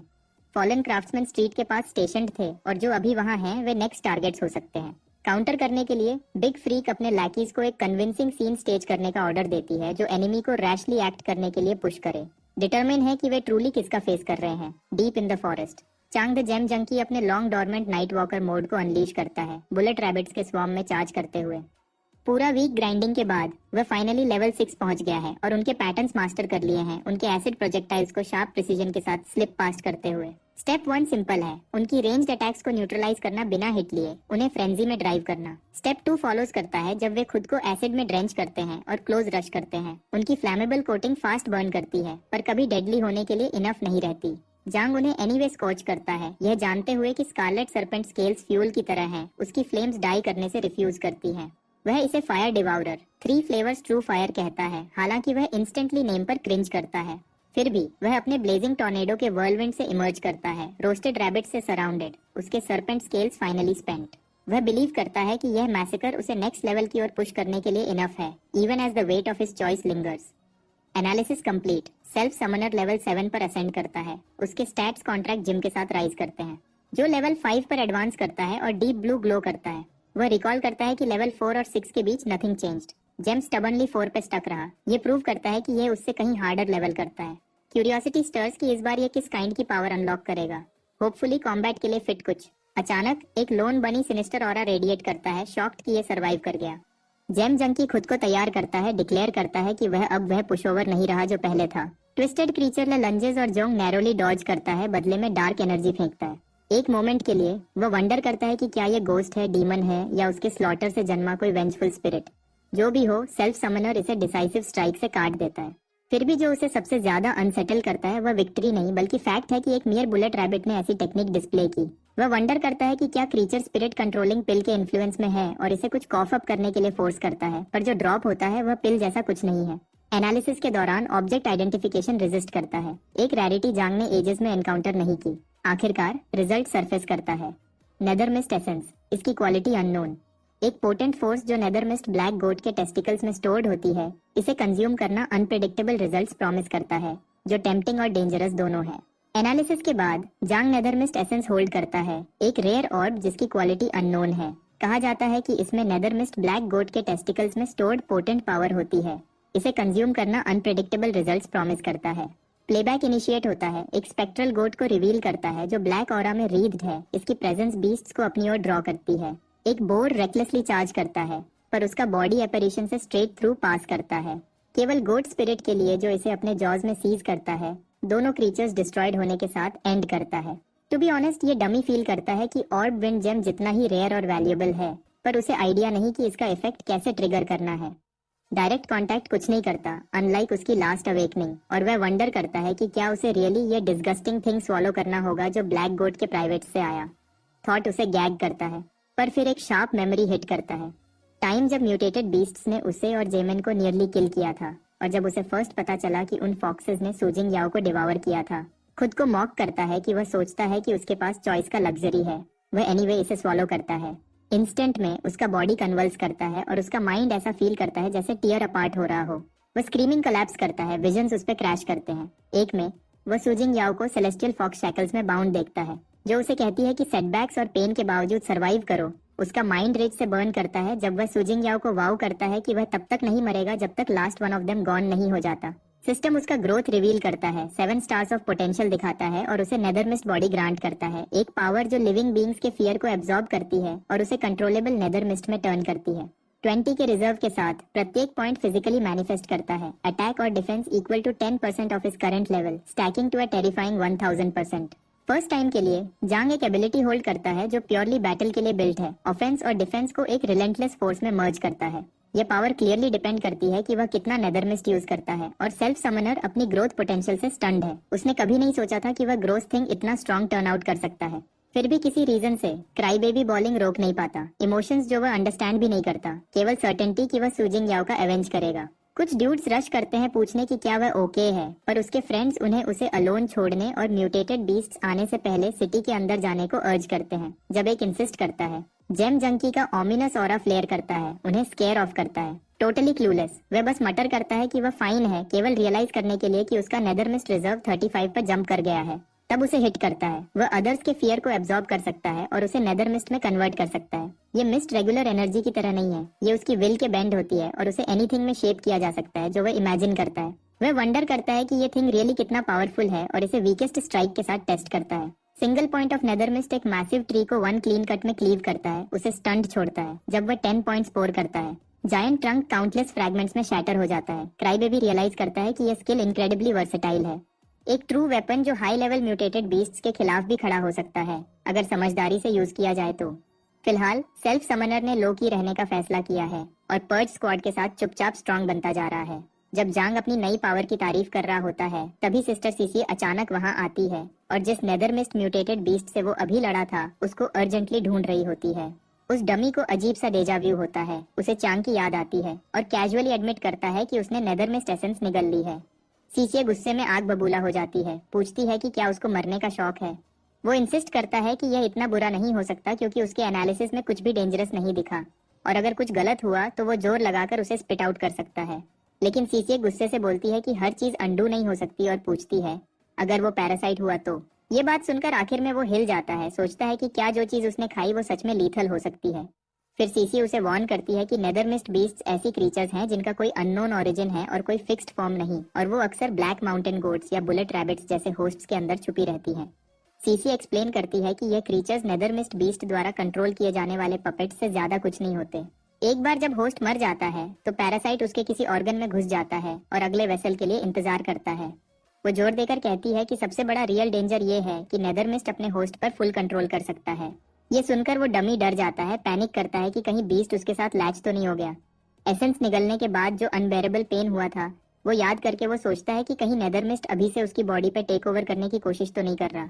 जांग को लगता है कि वो चीज लैच होने में फेल हो गई होगी क्योंकि वो फाइन महसूस कर रहा है, लेकिन सीसी वार्न करती है कि वो नॉर्मल नहीं है।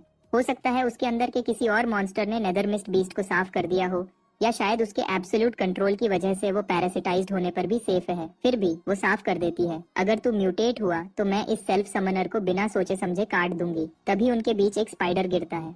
उस आइस लेडी की तो हवा टाइट हो जाती है, वो पैनिक में उसको टुकड़े टुकड़े काट देती है। उसके बाद वो जांग से लिपट जाती है, बेग करती है कि उसे वहां से दूर ले चलो। वो डमी खुद को नॉस्टैल्जिक होने से रोक नहीं पाता। सीसी आज भी बग से उतना ही डरती है जैसे बचपन में डरती थी। तब लिटिल सीसी छाव में अपनी किताबें लेकर बैठी रहती थी, जबकि जांग उसे बग से चिढ़ाता था। जब एक उड़ जाता था तो वो सीसीए को ब्लेम करता था कि उसने डर कर उसे भगा दिया। वो बस उसे सिली कहती थी कि वो बग से दोस्ती करना चाहता है, बजाय ऑर्फनेज के दूसरे बच्चों के। जिस बात ने उसे सच में बॉदर किया वो ये थी कि वो जानता था कि वो बच्चे एक दिन चले जाएंगे। तो उस दिन सीसी ने वादा किया था कि वो उसकी फ्रेंड रहेगी, चाहे कुछ भी हो। प्रेजेंट में वापस आकर थोड़ी देर हग करने के बाद वो आइस लेडी स्नैप आउट करती है और डमी को इतने जोर से पकड़ने के लिए अपनी ग्लेयर से फ्रीज कर देती है। अपने यूजुअल सेल्फ में लौटकर वो उसे वार्न करती है कि जिन खतरों को वो नहीं समझता उन्हें अंडर एस्टिमेट ना करे। इस दुनिया में फ्री लंच जैसी कोई चीज नहीं होती। इस बार वो लकी हो गया होगा, पर वो दोबारा अपनी गार्ड नीचे नहीं कर सकता। सेल्फ समनर रियलाइज करता है कि सीसीए पर्ज स्क्वाड ज्वाइन करने के बाद से डिस्टेंट और कोल्ड दिख सकती है, पर अंदर से वो वैसी ही है, हमेशा उसका ख्याल रखती है। तभी एक नोटिफिकेशन सीसी को पर्ल सिटी वापस बुलाता है। इसके साथ ही उनका इन्वेस्टिगेशन और उसकी स्पेशल ट्रेनिंग फिलहाल खत्म हो जाती है। जब पूछा जाता है तो आइस लेडी एक्सप्लेन करती है कि उनके टीम लीडर को सेलेस्टियल फॉक्सेस ने बुरी तरह जख्मी कर दिया है, इसलिए उसे सपोर्ट देने के लिए तुरंत वापस जाना पड़ेगा। यह सुनकर वो डमी शॉक हो जाता है। सजेस्ट करता है कि सिटी के बाहर की अदर टीम से बैकअप बुलाओ, पर सीसी अपना सिर हिलाती है। दूसरों को अलर्ट करने से फॉक्सेस को टिप ऑफ मिल सकता है, और वैसे भी सिटी वॉल्स के बाहर थिंग्स ऑलरेडी काफी कॉम्प्लिकेटेड हैं। वो उसे अपने साथ आने को कहती है, वादा करती है कि रास्ते में सब कुछ एक्सप्लेन करेगी। रास्ते में वो आइसोलेटेड एक्सप्लेन करती है कि सिटी के बाहर क्या सिचुएशन है। ये किसी को नहीं पता कि ये सब कब शुरू हुआ, पर जब से कैटेक्लिज्म हुआ है म्यूटेटेड बीस्ट्स रन वाइल्ड हो गए हैं, जिस वजह से सर्वाइवर्स को जो थोड़ा बहुत बच गया था उसके चारों तरफ वॉल्स बिल्ड करनी पड़ी। ट्रैवल इतना डेंजरस होने की वजह से आउटसाइड वर्ल्ड की मैपिंग की जिम्मेदारी इन्वेस्टिगेशन टीम और कुछ इंडिपेंडेंट अवेकनर्स पर आ गई है। उनके लेटेस्ट इंटेल के मुताबिक पर्ल सिटी के आसपास के एरिया में बीस्ट्स की लोएस्ट कॉन्सेंट्रेशन है। बस कुछ इधर उधर बिखरे हुए विलेजेस और कुछ घूमने वाले सैवेजेस हैं। उसके बाद सी है, पर कोई आगे एक्सप्लोर करने की हिम्मत नहीं करता। एपेक्स लेवल म्यूटेटेड बीस्ट्स उन पानियों पर रूल करते हैं और किसी एक इंसान को भी नहीं पता कि होराइजन के पार कोई और सिटीज एग्जिस्ट करती हैं या नहीं। तो सी के उस पार क्या है, ये एक कंप्लीट मिस्ट्री ही बना हुआ है। जब सीसी वॉल्स के बाहर की सिचुएशन के बारे में पूछती है तो वो लड़का एक्सप्लेन करता है कि purge squad illusory light celestial curtain से पर्ल सिटी की मॉनिटरिंग कर रहा था और पिछली रात तक सब शांत लग रहा था। पिछली रात लो और mid level celestial foxes Crossman street पर स्वाम्ड हो गए, पर वो एक ट्रैप निकला जिसे दुश्मन के कमांडर ने खुद लीड किया था। उनके लीडर कैप्टन जिन्बो रिट्रीट को कवर करते हुए बुरी तरह जख्मी हो गए और अब सीसी को उनकी ड्यूटीज टेक ओवर करके पर्ल सिटी को सेफ रखने के लिए कहा गया है। जब जांग मदद ऑफर करता है तो वो इस डमी को ब्लैकस्मिथ शॉप वापस जाकर रेस्ट करने को कहती है। वादा करती है कि बाद में मिलेगी। जांग होप करता है कि सीसी और जिन्बो दोनों ठीक हो जाएं। आखिर में वो अपनी बाहें स्ट्रेच करता है। सिटी के बाहर के एग्जॉस्टिंग डेज के बाद अनवाइंड होने के लिए रेडी है और सोचता है कि जेमॉन्ट की बीस्ट किंग फिश ट्रेनिंग कैसी चल रही होगी। रास्ते में जांग नोटिस करता है कि उसके आसपास हर कोई अपनी जगह पर फ्रीज हो गया है। टाइम खुद रुक गया है। एक आदमी की आवाज आती है और सेल्फ समनर तुरंत एनालिसिस एक्टिवेट करता है, पर फेल हो जाता है। टारगेट की हिडन एबिलिटी उसको ब्लॉक करती है। वो ओल्ड बोन स्मर्क्स करता है। जांग के एनालिसिस के एंडलेस यूज को नोट करता है। ये ऐसी फीट है जिसे हाई लेवल अवेकनर्स भी डेली 10 बार से ज्यादा रिपीट नहीं कर सकते। फिर वो उसकी क्लेवर ट्रिक की तारीफ करता है कि वो अपनी बॉडी को नॉन स्टॉप एनालाइज करने के लिए फोर्स करता है। हालांकि जांग को कोई आइडिया नहीं है कि ये आदमी कैसे जानता है, पर उस आदमी का ऑरा ही उसकी स्पाइन में चिल्स भेज देता है। फिर भी वो जांग को टॉन्ट करता है कि मूव करके दिखा। जांग रिफ्यूज करता है, कहता है कि उसके पास किसी ओल्ड टाइमर से लड़ने की कोई वजह नहीं है, पर वो ओल्ड बोन गहरी चोट करता है। उसे मॉक करता है कि स्ट्रेंथ के बिना जिंगयाओ का बदला लेने का उसका वाव सिर्फ एम्प्टी टॉक है। ये टिक उसकी नर्व को छू जाती है। सेल्फ समनर फुल स्पीड से आगे लॉन्च करता है, पर वो ओल्ड मैन कैजुअली एक स्पेशल रिफ्ट में वैनिश हो जाता है। उसका टेलीपोर्टेशन जांग के चार्ज को मॉक करता है। वो ओल्ड टाइमर अचानक उसके पीछे अपीयर होता है, आसानी से उसके पंच को ब्लॉक करता है और उसकी स्लो स्पीड का मॉक करता है। पर सेल्फ समनर ने तो ट्रैप लगाया था। फायर डिवाउरर को उसे जिंदा भूनने के लिए अनलीश किया, लेकिन अटैक फिजल हो गया। वह तो सिर्फ एक आफ्टर इमेज थी। वह old bone water element strike से काउंटर करता है। जांग ये सोचकर हिल जाता है कि इस मॉन्स्टर के पास और कितनी एबिलिटीज हैं। अपनी नेदरमिस्ट रिजर्व्स के 18 पर आने के बाद वह एक फेंट करता है और नाइट वॉकर के साथ अंदर घुसकर स्नीक अटैक करता है, लेकिन वह ओल्ड मैन इसे क्लेवर पर वीक बोलकर झटके से हटा देता है और एक सिंगल टेलेकिनेटिक ब्लास्ट से जांग को हवा में उड़ा देता है। हालांकि ओल्ड बोन मानता है कि इस लड़के की स्ट्रेंथ इंप्रेसिव है और बात करने के लायक है, जेम जंकी रियलाइज करता है कि यह सब एक टेस्ट था। जांग की पावर अभी भी सीसीए या जिन्बो के आसपास भी नहीं है और पर्ज स्क्वाड कैप्टन ही उस लीग में है। जब वह जेम जंकी पूछता है कि उसे किस नाम से बुलाए, तो वह ओल्ड मैन सिर्फ स्मर्क करता है और कहता है कि जो चाहे बुला लो। या क्या वह सच में उसका नाम भूल चुका है? एक बात तो साफ है कि पर्ज स्क्वाड ने जांग को पहले ही समझ लिया है। जो उसे समझ नहीं आता वह यह है कि सिटू शिबाई ने खुद को ऐसे रिवील क्यों किया। सिटू उसकी बात काट देता है। इस डमी को कहता है कि पहले ये सीख कि दूसरों को अपना माइंड रीड करने से कैसे रोकते हैं, फिर ओवर थिंकिंग करना। ये सुनकर जांग स्टन हो जाता है, सोचता है कि क्या ये करना भी पॉसिबल है। फिर सिटू एक्सप्लेन करता है कि पिछले 200 सालों में पर्ल सिटी ने एक भी अल्टीमेट लेवल अवेकनर नहीं देखा अब तक। जांग बैफल्ड है क्योंकि उसने सोचा था कि एपेक्स ही सबसे हाईएस्ट टियर है, लेकिन सिटू क्लैरिफाई करता है नॉर्मल अवेकनर्स, यहाँ तक कि हाई लेवल्स भी जिंदगी भर एक ही एबिलिटी से बंधे रहते हैं, जबकि एक अल्टीमेट लेवल अवेकनर उन जंजीरों को तोड़ सकता है और एंडलेसली नई पावर्स अवेकन कर सकता है। फिर एक तीखी क्यूरियोसिटी के साथ वह ओल्ड मैन पूछता है कि क्या जांग की अल्टीमेट एबिलिटी कॉन्ट्रैक्ट जेम उसकी खुद की एबिलिटी पाथ ऑफ अदर्स को कॉपी कर सकती है। मिस्टर सिटू आउटकम जो भी हो जांग को ग्रेटिट्यूड के तौर पर एक गिफ्ट ऑफर करता है और उसके क्वेश्चंस का जवाब देने का वादा भी करता है। जब जांग पूछता है कि अगर वह रिफ्यूज करे तो क्या होगा, तो वह ओल्ड टाइमर सिर्फ श्रग करता है और गिफ्ट दिखाता है, एक गोल्डन ट्रेजरी ब्रेसलेट जिसमें एक स्टोरेज स्किल है जिस पर वह कभी रिलाई करता था। जेम जंकी तो पागल ही होने वाला होता है, ओल्ड मैन को वे टू जेनरस कहता है क्योंकि स्टोरेज स्पेस ही वह चीज है जो उसके पास नहीं थी। सीटू फिर उसे अपना हाथ आगे बढ़ाने को कहता है, उसके हाथ पे कुछ करता है और जांग के उसकी एबिलिटी कॉपी करने की कोशिश करने के बाद सीटू कंफर्म करता है कि न ही उसकी मेन और न ही डेरिवेटिव एबिलिटीज कॉपी हो सकती है। यह प्रूव करता है कि सेल्फ समनर सच में स्पेशल है। अपने वादे के मुताबिक ओल्ड टाइमर उसे गोल्डन ट्रेजरी ब्रेसलेट दे देता है। ओल्ड मैन का शुक्रिया कहने के बाद ये ड्यूड ब्रेसलेट को एग्जामिन करता है और जो उसकी एनालिसिस रिवील करती है उससे वह नियरली फ्रीज हो जाता है। प्लेबैक में दिखता है कि एक बूढ़ी औरत को बांधा गया है और उस पर एनर्जी की गोल्डन शावर डाली जा रही है। यह वह क्रूअल प्रोसेस है जिसके पीछे इस आइटम को फॉर्ज किया गया। ऐसे इक्विपमेंट बनाने के लिए ह्यूमन लाइफ सैक्रिफाइस की गई थी। जांग का पहला क्वेश्चन है कि क्या सारे स्पेशल गियर ऐसे ही बनते हैं। वह ओल्ड टाइमर कंफर्म करता है कि पिछले 200 सालों से स्ट्रिक्टली फॉरबिडन होने के बावजूद अभी भी ऐसे क्रिमिनल्स हैं जो ऑब्जेक्ट्स फॉर्ज करने के लिए ह्यूमन सैक्रिफाइस का यूज करते हैं। सीटू एडमिट करता है कि वह ब्रेसलेट डिस्ट्रॉय करने का प्लान बना रहा था, पर अब जब यह जांग के हाथों में है तो हो सकता है यह सेल्फ समनर ही वह है जिसे उन लोगों को जस्टिस दिलाना है जो सच में डिजर्व करते हैं। वह लॉस्ट सोल्स जो ब्रेसलेट से बंधे हैं आखिरकार रेस्ट कर सकते हैं। पर जांग का अगला क्वेश्चन था कि क्या लाइव्स हमेशा ऐसे ही केयरलेसली टॉस की जाती थी, यहाँ तक कि 200 साल पहले भी। सीटू एक ग्रिम नॉड के साथ कंफर्म करता है। तब बीस्ट टेमिंग जू फैमिली पर्ल सिटी पर आयरन फिस्ट से रूल करती थी, सबको अपनी मर्जी का स्लेव बना रखा था। आदमी टुकड़ों के लिए एंडलेसली लेबर करते थे। औरतें पैम्पर्ड यंग मास्टर्स के लिए प्लेथिंग्स के तौर पर पकड़ी जाती थी। बच्चों को पैदाइश से ही लॉयल टूल्स बनने के लिए ब्रेन वॉश किया जाता था। और वह बुजुर्ग जो अब काम नहीं कर सकते थे उन्हें जू फैमिली के म्यूटेटेड पेट्स को जिंदा खिला दिया जाता था। जो भी उस वक्त अवेकन होता था उसे या तो एनस्लेव किया जाता था या इक्विपमेंट फॉर्ज करने के लिए इंग्रेडिएंट्स के तौर पर सैक्रिफाइस कर दिया जाता था, जब तक कुछ ब्रेव सोल्स ने जू फैमिली की टेरनी को गिराने के लिए स्ट्रेंथ जमा नहीं की। जांग सिटू की पावर से इम्प्रेस्ड होकर सोचता है कि ओल्ड बोन खुद ही प्रिंसेस यूए से डील क्यों नहीं करता और पर्ल सिटी को दोबारा फ्री क्यों नहीं करता। एनक्रिप्टेड कम्युनिकेशंस एक्टिवेट करते हुए साइटू एक्सप्लेन करता है कि वह नहीं कर सकता, पर अश्योर करता है कि सिटी की डिफेंसेस कमजोर नहीं है। सेलेस्टियल फॉक्स एम्बुश ने बस उन्हें ऑफ गार्ड पकड़ लिया था। पर्ल सिटी के पास अपनी इन्वेस्टिगेशन टीम है जो म्यूटेटेड बीस्ट से वाइल्ड्स को स्कावर करती है, पर्ज स्क्वाड गेट्स की सीक्रेट में गार्डिंग करता है और सबसे ऊपर king's divine artifact sun and moon pearl जो अपनी रेंज के अंदर की सभी लाइफ को सप्रेस करता है, उनकी पावर को लेवल 40 पर कैप करता है। उसने कहा अगर किंग लेवल बीस्ट भी अपीयर हुआ तो सन एंड मून पर्ल उसे एपेक्स तक सप्रेस कर देगा। और साइटू फ्लैटली क्लेम करता है कि वह आसपास का सबसे स्ट्रॉन्गेस्ट एपेक्स है, लेकिन उसकी हेजिटेशन जांग को सस्पिशियस बना देती है। वह पूछता है कि क्या अंदर कोई ट्रेटर है। ओल्ड टाइमर एडमिट करता है कि सिटी लॉर्ड मिसिंग है और उसके अलावा सिर्फ जू फैमिली रेमनेंट्स ही आर्टिफैक्ट को मैनिपुलेट कर सकते हैं।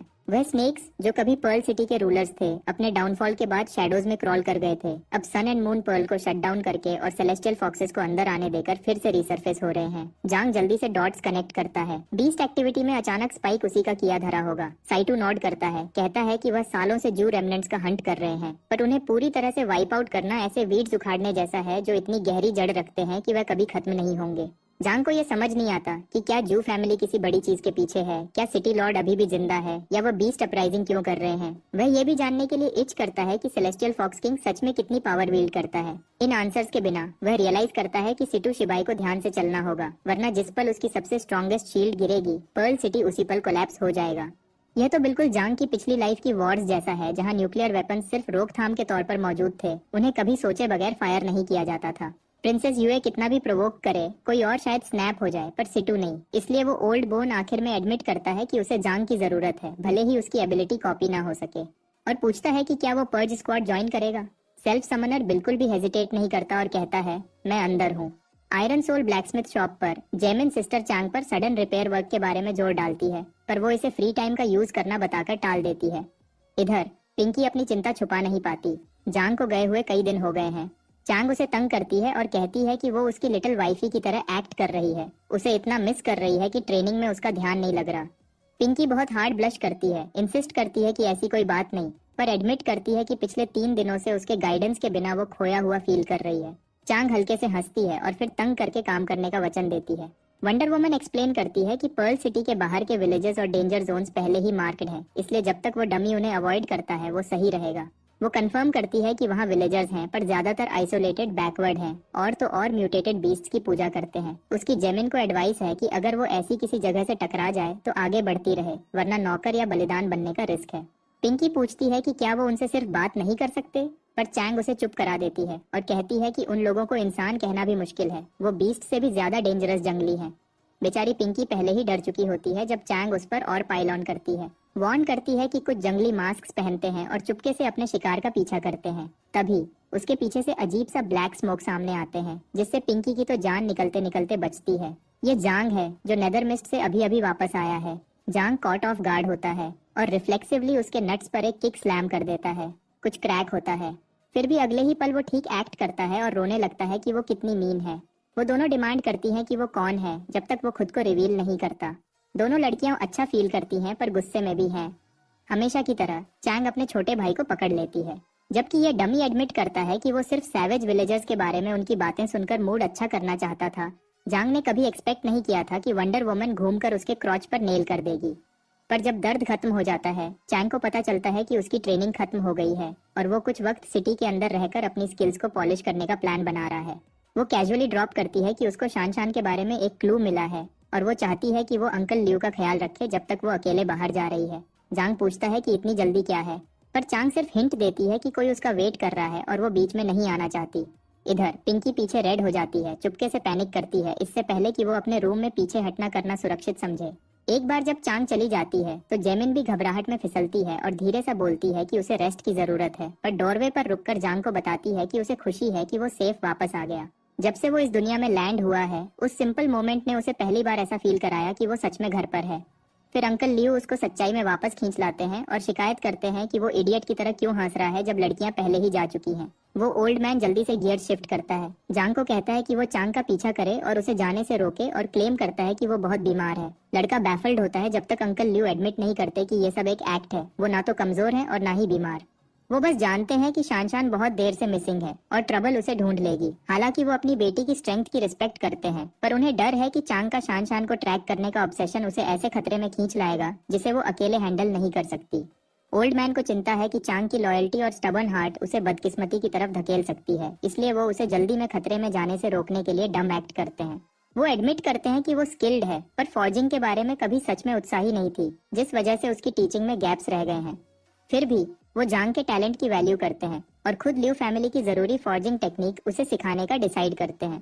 कोई लेजेंडरी चीज नहीं, पर उनकी ब्लड लाइन का एक यूनिक क्राफ्ट। जांग प्रॉमिस करता है कि वो उन्हें निराश नहीं करेगा। कई दिन हार्ड ट्रेनिंग में निकल जाते हैं जब तक कि अचानक एक चिल उसे छू नहीं जाती। जिंग्याओ की एनर्जी एक आवाज के साथ उस तक पहुंचती है। वो इंतजार कर रही है। तो सिस्टर चांग अंकल लियू की मर्जी से शहर में ही रुकती है, जबकि बूढ़ा आदमी चुपके से लियू फैमिली की असली फॉर्जिंग टेक्निक जांग को सिखाता है। उसने हार्ड ट्रेन किया, उसे अपने नेदर मिस्ट के साथ मिलाकर शार्पर और ज्यादा सटीक कंट्रोल के लिए, और उसने खुद को एक नए तरीके से स्ट्रॉन्गर होते हुए फील किया। इसके साथ ही उसने आखिरकार एबे किंग्स स्टाइल की पहली 3 मूव्स मास्टर कर ली। उसी रात जैसे ही उसकी प्रोग्रेस ज्यादा हुई, उसने वचन दिया कि उसने सू जिंग्याओ की आवाज सुनी। फेंट फिर भी दर्द भरे अंदाज सा मालूम। सेल्फ समनर आवाज सुनकर बेचैन हो जाता है। पर्ज स्क्वाड को कॉल करके कंफर्म करता है कि क्या ब्लैकस्मिथ डिस्ट्रिक्ट में कोई सेलेस्टियल फॉक्सेस इंसान बनकर अभी भी छुपी हुई हैं। कैप्टन सितु उसे यकीन दिलाती है कि सब खत्म था और आखिरी बंदे को भी एलिमिनेट कर दिया गया है और एरिया क्लियर है। फिर भी जांग वो फीलिंग निकाल नहीं पाता और सोचता है कि अगर ये विस्परर ऑफ विंड्स नहीं था जिसने आवाज पकड़ी, तो और क्या हो सकता है। ये जेम जंग की सोचता है कि कहीं जिंग्याओ अभी भी जिंदा तो नहीं है, और ये ख्याल उसे रिवेंज लेने के बारे में सोचने पर इंसिस्ट करता है। वो उस घटिया सेलेस्टियल फॉक्स मास्क को नोचना चाहता है जो उसकी तरह दिखने की हिम्मत कर रहा है। 3 दिन बाद एक शेडी फिगर ने एक लॉक्ड डोर को प्राइज ओपन किया और सू फैमिली की बेटी को अनजाने में पाता है उसकी ड्रग परफेक्टली वर्क कर रही है। वो उसकी चादर हटाता है, उसकी जेड लाइक ब्यूटी के बारे में धीरे सा बात करता है और सोचता है कि आज रात उसकी लकी चांस है और उस खतरे अनजान है जो उसके आसपास चुपके से वेट कर रहा है। अचानक रूम में एक ऑमिनस चिल भर जाती है, उस क्रीप की स्किन पर क्रॉल करती है जब एक आवाज उसका नाम लेती है। जेंग शाओफन, वो short stack teddy bear, 5 feet कुछ नहीं और ऐसा चेहरा जिसे सिर्फ उसकी माँ ही प्यार कर सकती है। आवाज उसे मॉक करती है कि वो विमेन का नफरत किया गया विकृत व्यक्ति है जो कई विक्टिम्स को टॉर्मेंट करने के सालों बाद ट्विस्टेड हो चुका है। ऐसा लगता है जैसे मौत खुद उसके पीछे खड़ी है, एक ग्रिम रीपर जो कलेक्ट करने आया है। डर कर शाओफन बोल्ट करता है और जानता है कि उसने पूरी सू फैमिली को ड्रग दिया है। वो शैडो फिगर उसे मैन या गोस्ट क्या हंट कर रहा है, इस पर अनश्योर होकर उस क्रीप के घुटने में चुरा मारता है, उसे सर के बल जमीन पर गिरा देता है। उसे डर लगता है जब उसकी नेदर मिस्ट रिजर्व्स बढ़कर 100 में से 60 पर पहुंच जाती हैं। वो परवर्ट शाओफन एक बच्चे की तरह रोने लगता है, उसे पीछे रहने की रिक्वेस्ट करता है, फिर शेयर शॉक से फेंट हो जाता है। जांग ग्रिम रीपर बनकर और मजाक उड़ाता है कि ये सो कॉल्ड सीरियल किलर कितनी आसानी से फोल्ड हो गया और अपने पहले मिशन को सक्सेस घोषित करता है। अब ट्रैश को निकालकर हेडक्वार्टर्स ले जाने का टाइम है। अपने एनालिसिस से वो टारगेट को जेंग शाओफन कंफर्म करता है, 2 star potential, mid level awakener level 13 पर, जिसके पास फार्मास्यूटिकल मास्टरी और लव मास्क है। जांग को यकीन नहीं होता कि इतना बड़ा स्कमबैग एक पावरफुल एबिलिटी को ऐसी घटिया ट्रैश पर वेस्ट कर रहा है। जब फ्लैशबैक हिट करता है तो जांग एक माँ को अपनी बेटी की जिंदगी की बेग करते हुए देखता है जबकि वो क्रीप उसे मॉक कर रहा होता है। ग्लोट करता है कि अगर उसके शौहर की इतनी जल्दी मौत नहीं हुई होती तो वो उन दोनों को कभी देख ही नहीं पाता। वो उस आदमी पर हंसता है जिसने कभी पर्ल सिटी को डिफेंड करने की घमंड किया था पर आखिर में मर गया। फिर माँ को लात मारकर साइड करता है और उस एक्स हस्बैंड का थैंक्स करता है कि वो इन दोनों को पीछे छोड़ गया। बेटी को पकड़ते हुए वो प्रॉमिस करता है कि वो उससे अपना फन करेगा इससे पहले कि वो उसे उसकी माँ के पास जाने दे और घोषणा करता है कि वो सब खिलौनों से ज्यादा कुछ नहीं है। जांग इस सीन पर घिन से वहीं रुक जाता है और जेंग सोचता है कि ये उसके स्ट्राइक करने का चांस है। उस लड़के पर हंसता करता है जिसने उसके फन में इंटरप्ट करने की हिम्मत की। वो एक ऐसी ड्रग ब्लो आउट करता है जो म्यूटेटेड बीस्ट्स को भी गिरा दे और कहता है कि जब जांग उसके अंडर आ जाएगा तो वो उसे टॉर्मेंट करेगा। लेकिन कुछ नहीं होता और जांगपिंग आगे बढ़कर डिक्लेयर करता है कि वो क्रीप अभी से डेड मीट है। वो सीरियल किलर स्टंड है कि उसकी ट्रिक फेल हो गई। रेन को ब्लेम करता है। जांग उसके हाथों को सीधा काट देता है। यह स्ट्राइक उस माँ को समर्पित करता है जो अपनी बेटी को बचाते हुए मरी थी। गुस्से से जलते हुए सेल्फ समनर हर विक्टिम के बदले के लिए अपनी ब्लेड यूज करता है। उस लड़की को ऑनर करता है जिसने आज्ञाकारिता के बजाय डेथ चुनी थी। वो क्रीप एगनी में चीख मारता है जब जांग डिक्लेयर करता है कि हर स्ट्राइक एक श्रद्धांजलि है, पहला फॉलन सिटी गार्ड को, फिर राइचस डिटेक्टिव को और आखिर में उस नेमलेस अवेकनर को जिसने जस्टिस के लिए लड़ा। उनकी याद को किलर की सोल में गहराई तक उखाड़ता है। वो धीरे धीरे सा रेंगने लगता है उसके हाथों और घाव से खून निकल रहा है और जांग को पागल कहता है। ग्रिम रीपर उसके ऊपर खड़ा है, आश्वस्त करता है कि आज की टेक्नोलॉजी अभी भी उसकी लाइफ सेव कर सकती है और उसे एक आखिरी चांस ऑफर करता है। जांग दरवाजे की तरफ पॉइंट करते हुए जेंग को कहता है कि अगर उसे माफ करना चाहता है तो बाहर निकल जाए। फिर भी बर्निंग रिजॉल्व के साथ सेल्फ समनर प्रॉमिस करता है कि वो इस सीरियल किलर को वैसे ही सबक सिखाएगा जो उसने कभी इनोसेंट पीपल पर यूज किया था, पर 100 फोल्ड ज्यादा करके। अपने सबसे डार्केस्ट फॉर्म में जांग उस क्रीप जेंग शाओफन को बताता है कि वो बुरी तरह फेल हो गया और उसने अपना इकलौता चांस वेस्ट कर दिया। अपने कोर तक डर गया। शाओफन दरवाजे की तरफ जाने की कोशिश करता है पर इससे पहले कि वो बाहर निकल सके सेल्फ समनर उसे एक पल में मार देता है। रेजिंग स्टॉर्म के बीच सेल्फ समनर उस सीरियल किलर जंग को वार्न करता है कि यह उसके पास जिंदा रहने का आखिरी चांस है। वो क्रीप एक खूनी की तरह दरवाजे की तरफ रेंगता करता है। वो पहले ही रिवेंज प्लॉट कर रहा है और इमेजिन कर रहा है कि वो जांग की स्किन को टुकड़े टुकड़े कैसे करेगा। उसके दिमाग में उस औरत के मेमोरीज फ्लैश हो रहे हैं और ये सोचता है कि अभी भी बहुत सारे विक्टिम्स बचे हैं जिन्हें सताया जा सकता है। वो खुद को दरवाजे के करीब खींचता है। दरवाजा लॉक्ड है और वो जल्दबाजी में उस पर अपने मुक्के से मारता है। अपना आखिरी चांस खोने के बाद ग्रिम रीपर जेंग शाओफन को फेलियर बोलता है और एक स्ट्राइक से उसको खत्म कर देता है। अपने से ज्यादा स्ट्रॉन्ग को हराने के बाद जांग के स्टैट्स 1 से बढ़ जाते हैं पर तसल्ली के बजाय वो सोचता है कि क्या सेलेस्टियल फॉक्सेस को खत्म करने से सच में पर्ल सिटी में सुकून आएगी या सबको बचा पाएगा। जेंग जैसे नीच इंसान के बारे में सोचते हुए वो खुद को याद दिलाता है कि ऐसे मॉन्स्टर्स मर्सी डिजर्व नहीं करते बल्कि सिर्फ मौत। अचानक जांग को हानहाई एकेडमी में खतरा फील होता है जहां कोई इस स्पेशल डे पर एक लड़की को किडनैप करने का सोच कर रहा है। वो सोचता है कि क्या यह जेंग शाओफन जैसा कोई और क्रीप है। वो तुरंत कैप्टन सिटू से कांटेक्ट करता है। जेंग के एलिमिनेशन और एकेडमी में हो रही डिस्टर्बेंस की रिपोर्ट देता है। अपने विस्परर ऑफ विंड स्किल का यूज करते हुए वो वार्न करता है कि एक किडनैपिंग हो रही है। पर्ज स्क्वाड हेडक्वार्टर्स पर मैनी सिटू को बताती है कि वो एकेडमी के अंदर कुछ भी सेंस नहीं कर सकती क्योंकि एक पावरफुल बैरियर उसको रोक रहा है और जिसने भी इसे लगाया है वो साफ तौर पर साधारण नहीं है। कैप्टन सिटू जांग को हानहाई एकेडमी जाने और सिचुएशन लाइव रिले करने का ऑर्डर देता है। ल्यू सिशन से कांटेक्ट करते हुए वो सेल्फ समनर को वार्न करता है कि बैकअप आने तक व्यस्त ना करे, पर जांग पहले ही वहां रश कर रहा होता है। जहां क्रीप्स अंदर घुस चुके हैं। 15 मिनट बीत चुके हैं, पर चेन शुवेलिंग जो लड़की को छुपा रही है उसका कोई निशान नहीं। तभी एक क्रीपर बैरियर में रिपोर्ट करता है, पर उनका बॉस काम रहता है, कॉन्फिडेंट है कि ईस्टर्न ड्रैगन सबड्यूइंग स्टोन और लैंटर्न दोनों जगह पर होने की वजह से कोई भी उन्हें ढूंढ नहीं सकता। बॉस जानता है कि अगर घुसपैठिया चेन शुवेलिंग को अलर्ट करता है तो वो बड़ी सीरियस मुसीबत में है, और उनकी इनविजिबिलिटी और मास्ड प्रेजेंस के बावजूद उसके आसपास होते हुए एस्केप करना लगभग इम्पॉसिबल है। जल्दी में क्रीप्स उसे ढूंढते हैं, जबकि जांग हनहाई एकेडमी पहुंचता है और ईस्टर्न ड्रैगन सबड्यूइंग स्टोन को स्टडी करता है, जो एक अच्छी क्वालिटी का आर्टिफैक्ट है। उसकी एनालिसिस बताती है कि यह एक बैटल ब्रेकिंग बैरियर है जो 4 ड्रैगन्स ऑफ डूइंग स्टोन से फॉर्ज की गई है। ये अपने यूजर्स को छुपाने के साथ साथ ज्यादातर बैरियर्स को विघटन और रद्द कर सकती है। Practically epic tier. एक फ्लैशबैक उस पर स्ट्राइक करता है जिसमें इस तरह के टूल को बनाने में लगी इंसानों का बलिदान है, एक ऐसी चीज जो पब्लिक के पास होना बहुत पहले रद्द कर दिया गया था। वो निश्चित है कि वो 3 बड़ी ऑर्गेनाइजेशंस का हिस्सा नहीं है, जो सिर्फ एक ही संभावना छोड़ता है कि वो जू फैमिली के अवशेष हो सकते हैं। बीस्ट टेमिंग जू फैमिली हमेशा से पर्ल सिटी के केओस का दिल रही है। उनकी लेगेसी 200 साल पहले तक चली आती है, जब वो क्रूरता से रूल करते थे, जब तक 3 महान ऑर्गेनाइजेशंस ने मिलकर उन्हें गिरा नहीं दिया। 2 महीने पहले उन्होंने फिर स्ट्राइक किया, सन एंड मून पर्ल को शट डाउन कर दिया और सिटी के नए लॉर्ड को गायब करने की प्लानिंग की। उसके थोड़े ही देर बाद उन्होंने सेलेस्टियल फॉक्सेस यूज किए ताकि फियर और डिसऑर्डर फैला सकें। आधा महीना पहले उन्होंने म्यूटेटेड बीस्ट्स की हॉर्ड्स को सिटी वॉल्स के बाहर जमा करना शुरू कर दिया, और अब आज वो हानहे एकेडमी के अंदर मूव कर रहे हैं। उनकी नजर किसी बहुत इंपॉर्टेंट चीज पे है। जांग पिंग अभी भी जोड़ नहीं पा रहा कि जू फैमिली ने सेलेस्टियल फॉक्सेस को शहर में क्यों आने दिया या इन बीस्ट हॉर्ड्स को क्यों जुटाया किया, लेकिन उसे सस्पेक्ट है कि यह मिशन उनका असली एजेंडा रिवील कर सकता है। जिस पल वो अंदर स्टेप करता है उसे मूवमेंट फील होती है और वो अपने नाइट वॉकर स्किल से छुप जाता है। ठीक उसी वक्त क्रीपर्स उस लड़की को बाहर खींच लाते हैं और सरप्राइज्ड हैं कि इंट्रूडर जिसने बैरियर में एंटर किया था वो पहले ही गायब हो चुका है। उनका बॉस लैंटर्न समाप्त करने का ऑर्डर देता है ताकि जो थोड़ी बहुत एनर्जी बची है वो सुरक्षित हो सके। फिर अपना फोकस ड्रैगन सबड्यूइंग स्टोन को सिक्योर करने पर करता है, दृढ़ निश्चयी है कि वो अपनी प्रेजेंस के सारे ट्रेसेस इरेज कर देगा। उन्हें पता नहीं ये सेल्फ समनर इतना शार्प है कि वो उन्हें सेंस कर लेता है और कंफर्म करता है कि एनिमीज जू फैमिली फोर्सेज हैं। एक लेवल 20 एनालाइजर, एक लेवल 17 टेलीकिनेटिक और एक लेवल 15 हिप्नोटिस्ट जो नाइट एंड गेल लैंटर्न से छुपे हुए हैं, जिसकी एनर्जी लो चल रही है। यह टूल प्रेजेंस, सेंट और आइडेंटिटी मास्क करता है। हालांकि इसकी एनर्जी 100 में से 16 पर आ चुकी है और खत्म होने वाली है। उनका टारगेट हान है कि चेन जुंटिंग है, एक लेवल 13 अवेकनर जिसके पास 12 स्टार ग्रोथ और रेयर सेंट्स ब्लड है। ये ऐसी पावर है जो बीस्ट्स को शांत और बॉन्ड करती है। जैसे जैसे ये बढ़ती है निष्क्रिय रूप से स्प्रेड होती है, और जो भी इसे पीता है उसे लॉस्ट एबिलिटीज और एंडलेस मिसफॉर्चून का श्राप लग जाता है। सेल्फ समनर को इस लड़की का पोटेंशियल इंसेन लगता है। उसका saint's blood basically contract gem का अपग्रेडेड वर्जन है।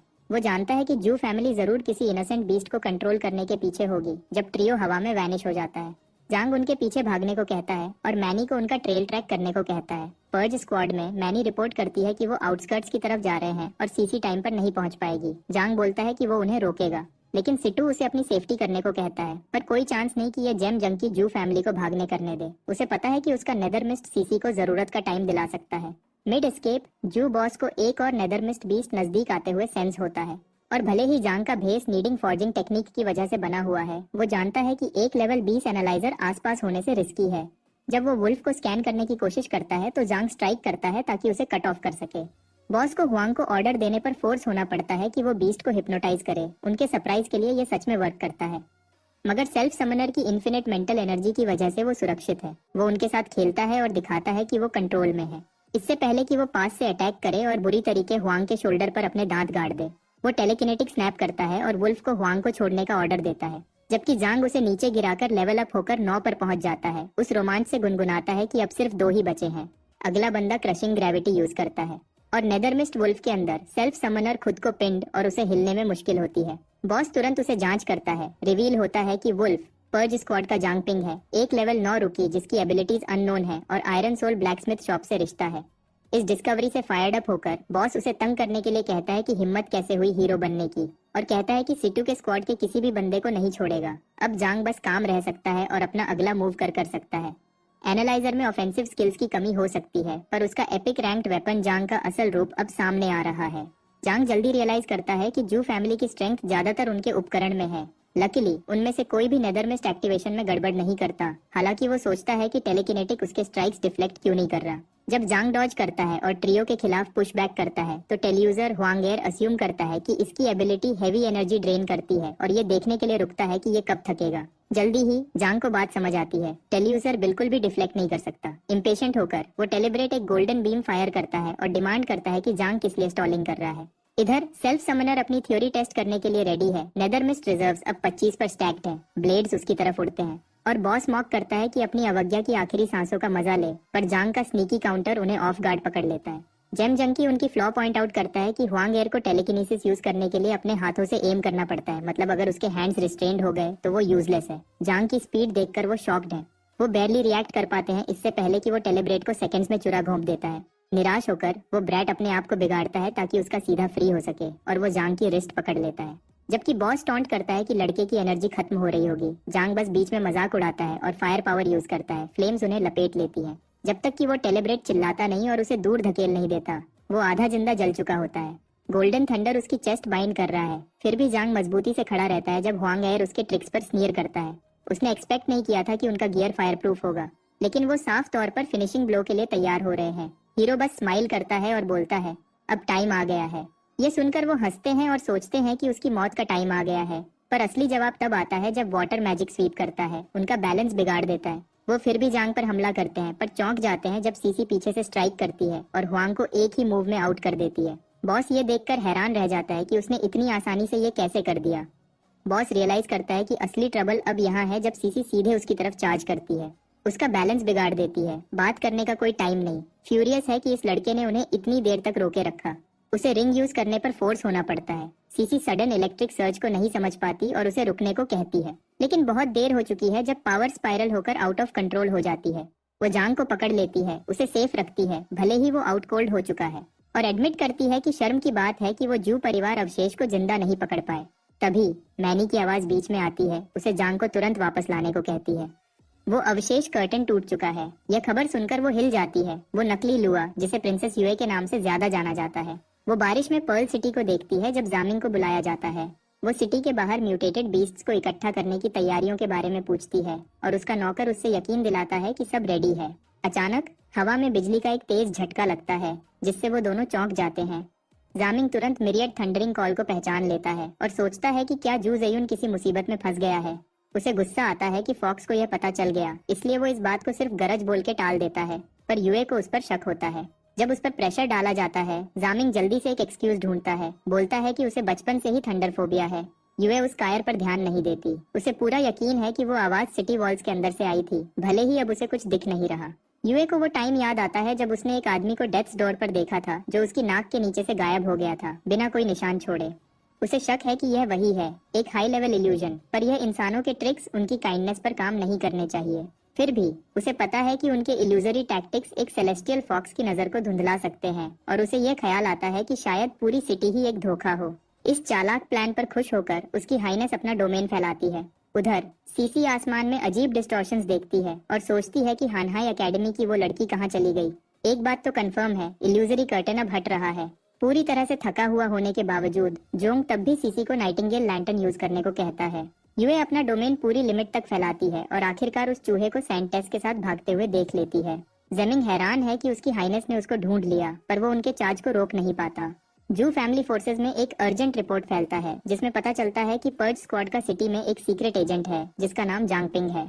आज रात उनके ऑपरेशन पर अचानक हमला होने के बाद हुआंगसन और हुआंग एर की मौत कंफर्म हो चुकी है रीइंफोर्समेंट्स के बावजूद, और जू ज़ेयुन के पास मिरियड थंडरिंग कॉल को अनलीश करने के अलावा कोई चॉइस नहीं था। वो हिल जाता है जब सुनता है कि जांगपिंग बच गया, और बुरा तो यह कि रिपोर्ट उसे आयरन सोल ब्लैकस्मिथ शॉप से जोड़ती है। अभी के लिए जू फोर्सेस जागिन को सेंट टेस को सिटी से बाहर निकालने का ऑर्डर देते हैं। अचानक लाइन टूट जाती है जब रिपोर्टर लुअस श्यू को देखता है, जिससे बॉस वहीं फ्रीज हो जाता है। कुछ ही देर में जेमिंग बुरी खबर लेके आता है। उनका प्लान बर्बाद हो गया है। जागिन को उस फॉक्स ने मार दिया है।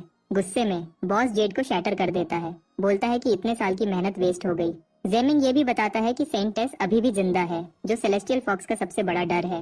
वो श्योर है कि प्रिंसेस युए उसे मारेगी नहीं, बल्कि उसे वापस सिटी लॉर्ड्स मैंशन खींच लाएगी। बाकी लोग पूछते हैं कि सेंट टेस के बिना फॉक्सेस को कंट्रोल करने का कोई और रास्ता है क्या। वो एक सीक्रेट पैसेज के बारे में बताता है जो सिटी के बाहर जाता है, जो इतना वाइड है कि म्यूटेटेड बीस्ट्स को अंदर भेजा जा सकता है ताकि केओस फैल जाए। ऊपर से यह डबल एजेंट रकस के दौरान सेंटेस को स्नैच करने का चांस लेने के लिए वॉलंटियर करता है। पर कोई आर्ग्यू करता है कि यूए मैंशन को उन गिनने चुनने बीस्ट्स के साथ गार्ड कर रही है जो उन्होंने पहले ही इकट्ठा किए हैं। इसके काउंटर में जीमिंग इंसिस्ट करता है कि जांग पिंग, जो पर्ज स्क्वाड का सीक्रेट एजेंट है, उस काम के लिए यूज किया जा सकता है। वो वार्न करता है कि यूए पूरी सिटी को देख रही है और कोई भी डिस्टर्बेंस उसे पर्सनली अटैक करने पर फोर्स करेगी। तो म्यूल प्लान बनाता है कि वो अपने एलीट लोगों को जोंगपिंग को शॉप पर हिट करने के लिए भेजेंगे, जिससे पर्ज स्क्वाड और यूए आपस में क्लैश हो जाए। जब वो डिस्ट्रैक्टेड होंगे, वो म्यूटेटेड बीस्ट्स को सिटी लॉर्ड्स मैंशन में यूज करके सबको धोखा देंगे। बाकी लोग वार्न करते हैं कि इसका मतलब सेलेस्टियल फॉक्सेस के साथ सारे टाइज काटना होगा, इसलिए फेलियर का कोई ऑप्शन नहीं है। जेमिंग इंसिस्ट करता है कि उसकी आइडेंटिटी छुपी रहनी चाहिए और वो लोग उसे जू फैमिली का ट्रू एयर मानकर उसे वाइस सिटी लॉर्ड के रूप में सपोर्ट करने को रेडी हो जाते हैं। अब सेंट टेस की फेट उसके हाथों में है। अंधेरा होता है जब सीसी का ब्लर्ड फेस जांग को बताता है कि वो जाग गया है और पूछती है कि क्या वो ठीक है। वो कंफ्यूज्ड होकर उठ बैठता है कि वो कहाँ है और वो आइस लेडी उसे एक्सप्लेन करती है कि यह पर्ज स्क्वाड हेडक्वार्टर्स है। पहले अर्जेंट हो गया था, इसलिए वो उसे सबसे पहले यहीं ले आई। वो ये भी बताती है कि टीम लीडर जिन्बो को लुओ शू ने बुरा घायल कर दिया था, जिसका मतलब है कि लुओ शू उनकी प्रेजेंस को सेंस करने के बाद अब खुद पर्सनली मूव कर रही है। तभी शूजी अंदर आती है, शॉक्ड है कि जोंग इतनी जल्दी रिकवर कैसे हो गया, ये देखते हुए कि उसने 3 हाई लेवल ओपोनेंट से लड़ा जो उससे 10 से ज्यादा रैंक्स ऊपर थे और उसने एक को मार भी दिया। वो कहती है कि अगर लेवल गैप 5 से ज्यादा हो तो ये एक इंस्टेंट किल होता है। फिर सिस्टर सीसी उसकी मुलाकात शूजी से करवाती है, वो सोलर चार्ज यूजर जिसने उसके घाव ठीक किए।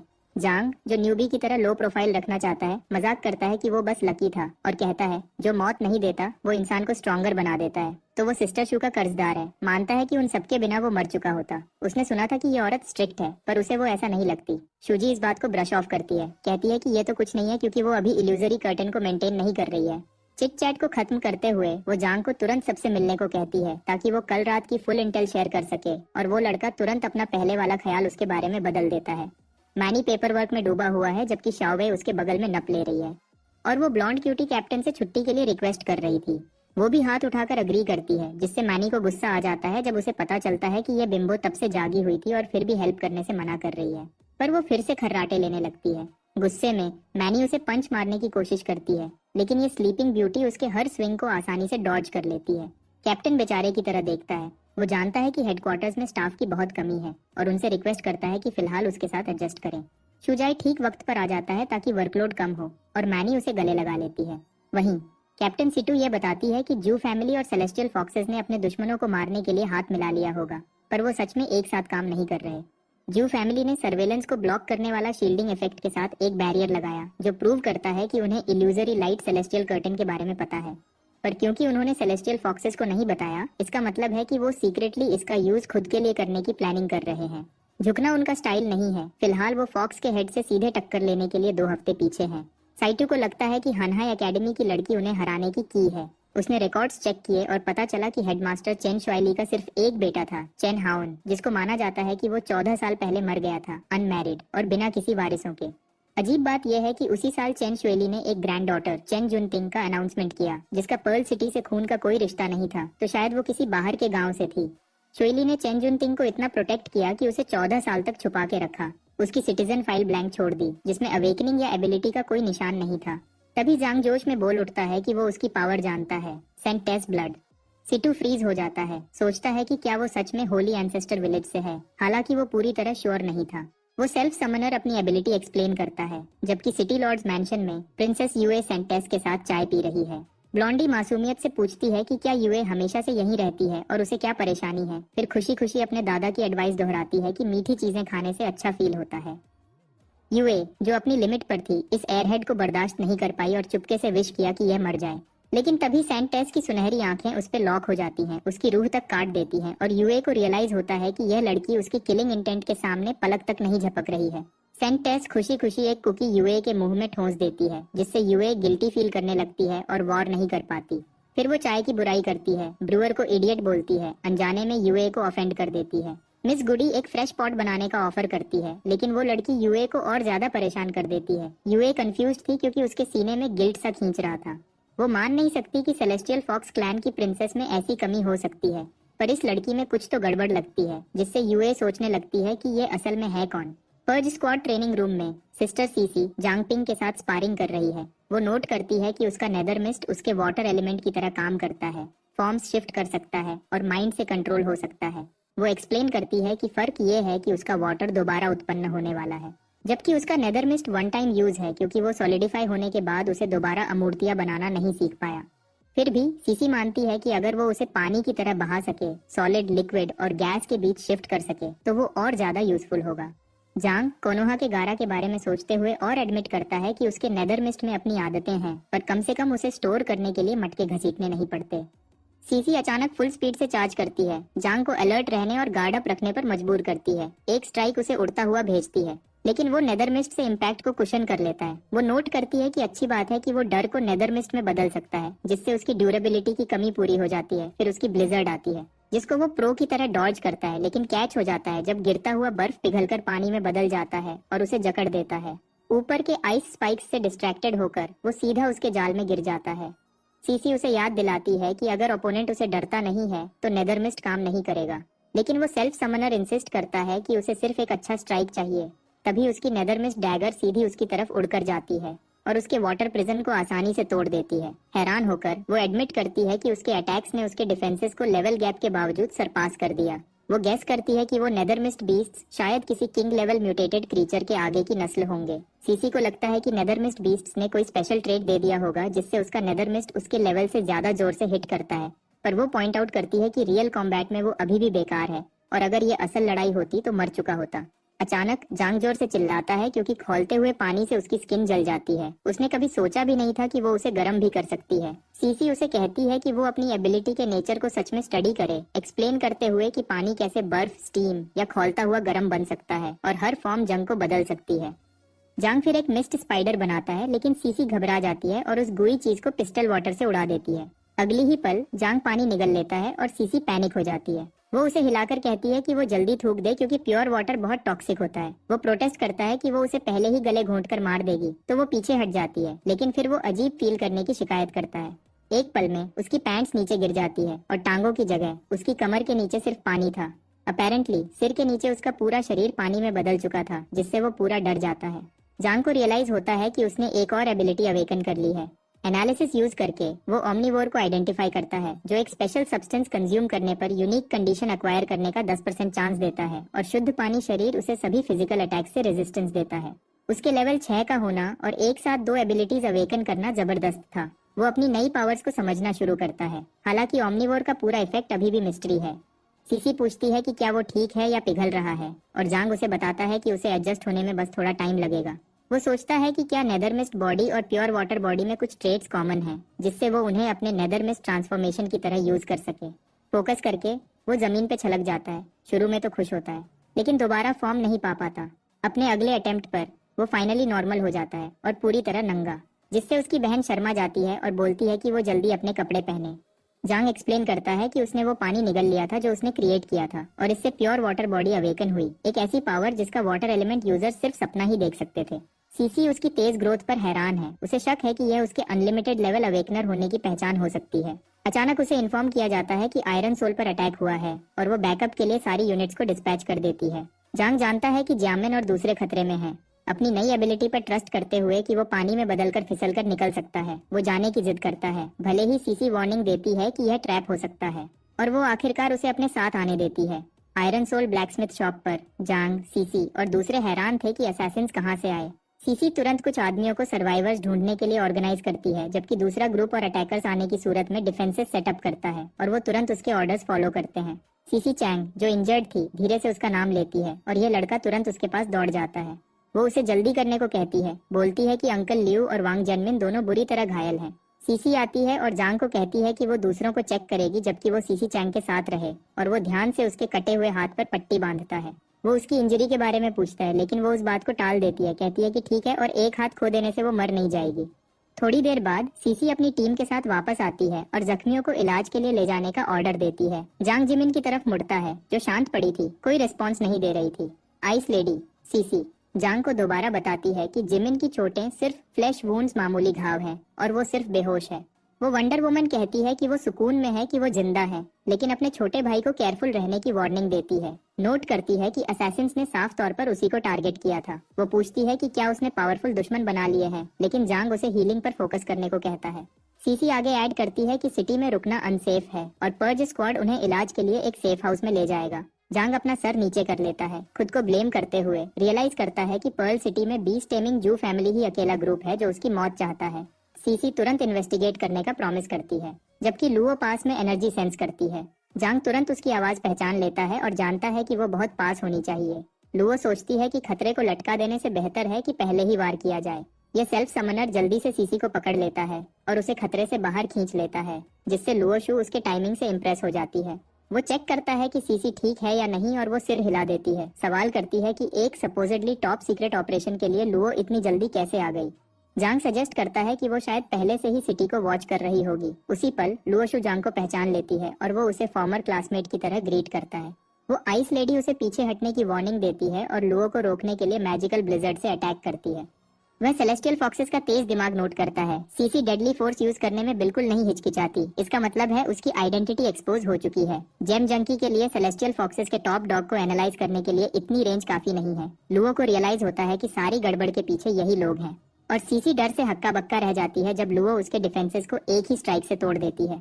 उसी वक्त उसकी हाईनेस लुओ नोट करती है कि भले ही वाटर गर्ल सीसी उसके अटैक्स को सेंस कर लेती है, वह भ्रम को देख नहीं सकती और सिर्फ उनके आसपास की ठंडी हवा कोल्ड एयर में चेंजेस पर ही रिएक्ट करती है। यह फॉक्स फ्रीक एक सीरीज में अटैक्स लॉन्च करती है सीसी को टेस्ट करने के लिए कि क्या वह डॉज कर पाती है, और सीसी फील करती है कि वह डायरेक्शन सेंस नहीं कर पा रही। जांग जोर से इंस्ट्रक्शंस चिल्लाता है, उसे ऊपर और अपने लेफ्ट में मूव करने को कहता है और सीसी थैंकफुल होती है, जानती है कि वह अकेले नहीं संभाल पाती।